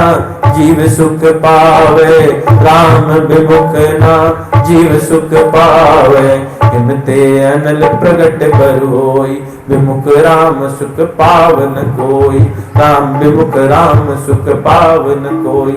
सुख अगर चाहिए, हो सकता है, कछुआ देखा है ना आपने, उसकी पीठ चिकनी होती है, ऐसा हो सकता है कभी किसी प्रकार से उसकी पीठ पे बाल उग आए, तो स्वामी जी कह रहे हैं कि हो सकता है, मतलब आप अगर विपरीत बातें भी सोच रहे हो तो हो सकता है कोई बांझ का पुत्र, बांझ का मतलब उसकी संतान नहीं हो सकता है बांझ का पुत्र जो है वो किसी को मार डाले, ऐसी आपने अफवाह सुनी या आपको सुनने में आए।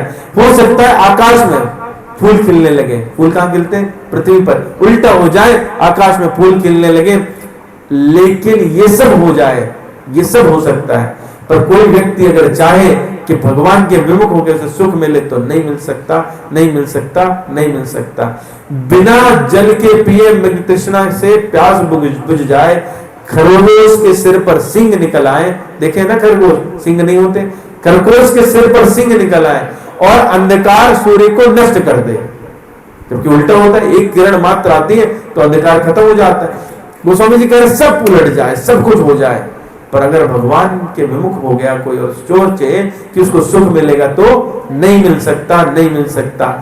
भले ही बर्फ से अग्नि निकलने लगे, हो सकता है क्या? ऐसा नहीं हो सकता। गोस्वामी जी एक्सट्रीम बात करें कि ऐसा भी हो सकता है, हो जाए, लेकिन भगवान के विमुख होकर के कोई सुख नहीं मिल सकता, नहीं मिल सकता। सिद्धांत कह रहे हैं बारी मथे घृत होय बरु, सिकता ते बरु तेल, बिनु हरि भजन तव तरिय, यह सिद्धांत अफेल। मसक कहीं करे बिरंच प्रभु, अजहि मसकते हीन, अस विचार तज संशय, राम ही भजहि प्रवीण। तो हमने इसलिए इस दोहे को लिखा क्योंकि इसमें हमारा नाम आता है, राम ही भजहि प्रवीण। तो बारी मते घृत होय बरु, सिकता ते बरु तेल। जल को मंथन करने से कभी घी निकलता है क्या? हो सकता है ऐसा भी हो जाए।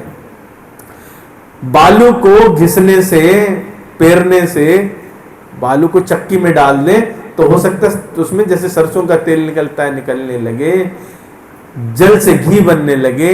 लेकिन भगवान के भजन के बिना, सत्संग के बिना इस भवसागर से कोई पार नहीं हो सकता। हो सकता है मच्छर जो है भगवान की कृपा से ब्रह्मा बन जाए और ब्रह्मा मच्छर बन जाए, तो ये किसकी कृपा से होगा? भगवान की कृपा से होगा। और जो ये भगवान की कृपा समझते हैं वो चतुर प्रवीण कहलाते हैं। क्या कहलाते हैं? चतुर प्रवीण कहलाते हैं। अस विचार तजी संशय, ऐसा विचार करके संशय छोड़ दीजिए और भगवान का भजन करिए।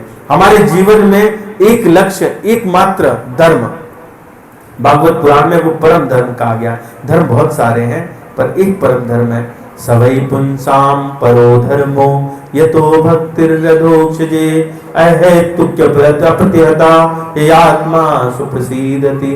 हमको क्या करना चाहिए? हमारा जो सर्वोच्च धर्म है वो भगवान की प्रेममयी भक्ति करनी चाहिए और उनको संतुष्ट करने के लिए अविरल और निर्बाध लगातार भक्ति करनी चाहिए। तो ये बड़े भाग्य की बात है कि हमको हमारा ये नर्तन मिला है। इससे हमें और भी बड़े भाग्य की बातें होती हैं, पर वो सब बड़े भाग्य की बातें फिर कभी हम लोग किसी और मंच पर बात करेंगे। मैं एक यहाँ पर वार्निंग दे दूं, पुराणोक्त बात कह रहा हूँ, अपने मन से नहीं, श्लोक के साथ बताऊंगा।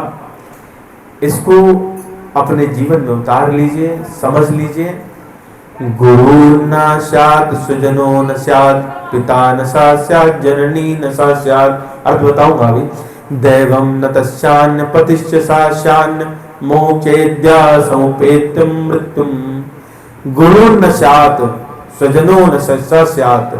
जो व्यक्ति अपने आश्रित अपने शिष्य को जन्म मरण मार्ग से मुक्ति नहीं दे सकता, ऐसा गुरु जो जन्म मरण से मुक्ति नहीं दे सकता, उसको गुरु बनने का अधिकार नहीं है। वो पिता जो भगवत मार्ग में अपनी संतान को नहीं लगा सकता, उसे पिता बनने का अधिकार नहीं है। वो माता, वो पति, वो पूज्य देवता नहीं बन सकता जो व्यक्ति को बार बार के जन्म मरण के चक्कर से ना छुड़ा सके। यानी अगर आप माँ सच्ची माँ बनना चाहते हैं तो अपने बच्चे को भक्ति सिखाइए। आप गुरु बनना चाहते हैं तो अपने बच्चे को भक्ति सिखाइए। आप पिता बनना चाहते हैं तो अपने बच्चे को भक्ति सिखाइए। आप जो भी बनना चाहते हैं संसार में सबके लिए, नहीं तो आपको वो कहलाने का अधिकार नहीं है, तो आप वो अधिकार नहीं है। इसीलिए माया को छोड़ करके और अपने परलोक को ठीक करिए। तजिए माया से ये परलोका, मिटहि सकल भव संभव शोका। देह धरे कर यह फल भाई, भजिए राम सब काज बिसाई, भजिए राम सब काज बिहाई। सारे वेद पुराण क्या कहते हैं? श्रुति शुद्धांत यही उर्गारी, राम भजिए सब काज बिसारी, राम भजिए सब काज बिसारी। तो बस मेरी आप लोगों से यही प्रार्थना है और भगवान से 5 चौपाई की प्रार्थना है। 3 उसमें दोहे हैं और 2 चौपाइयाँ हैं, वो हम लोग गा लेते हैं। मेरे पीछे पीछे उसको दोहराएंगे। इसी के साथ वाणी को विराम। असुरन शरण बिरद संभारी, मोहि जनित जहु भगत हितकारी। असुरन शरण बिरद संभारी, मोहि जनित जहु भगत हितकारी। असुरन शरण बिरद संभारी, मोहि जनित जहु भगत हितकारी। मोरे तुम प्रभु गुर पितु माता, जाऊं कहाँ तजी पद जल जाता। मोरे तुम प्रभु गुर पितु माता, जाऊं कहाँ तजी पद जल जाता। तुम ही बिचारी कहाँ नर नाम, प्रभु तजी भवन काज मम कहा। तुम ही बिचारी कहाँ नर नाम, प्रभु तजी भवन काज मम कहा। बालक ज्ञान बुद्धि बलहीना, बालक ज्ञान बुद्धि बलहीना। राखऊं शरण नाथ जन दीना, राखऊं शरण नाथ जन दीना। यह अंगद जी ने प्रार्थना की है। जब उनको भगवान से अलग जाने की बात हुई तो उन्होंने प्रार्थना की कि मुझे अपने पास रख लीजिए, मैं कहीं और नहीं जाना चाहता, कुछ ऐसा उपाय करो। और जब भगवान नहीं माने तो किसके शरण में गए? हनुमान जी की शरण में गए हैं। तो हम सभी को अगर भगवान के पास जाना है तो हनुमान जी की शरण लेनी चाहिए। उनसे कह रहे हैं, कहो दंडवत प्रभु से तुम्हें कहां कर जोर। बार बार रघुनाय कहीं सुरति करायो मोर, बार बार रघुनाय कहीं सुरति करायो मोर। और अपने विषय में बात करते हैं हम तो भगवान से क्या? मौसम दीन न दीन हित, तुम समान रघुवीर। अस विचार रघुवंश मने हरौ विषम भव भीर। काम ही नार प्यार जिम लोभी प्रिय जिम दाम, तिम रघुनाथ निरंतर प्रिय लागहु मोहि राम। तिम रघुनाथ निरंतर प्रिय लागहु मोहि राम। तिम रघुनाथ निरंतर प्रिय लागहु मोहि राम। सभी के चरणों में बार बार नमन। किसी प्रकार कोई त्रुटि हो, कोई हमसे आहत हुआ हो तो मुझे कृपया क्षमा करें।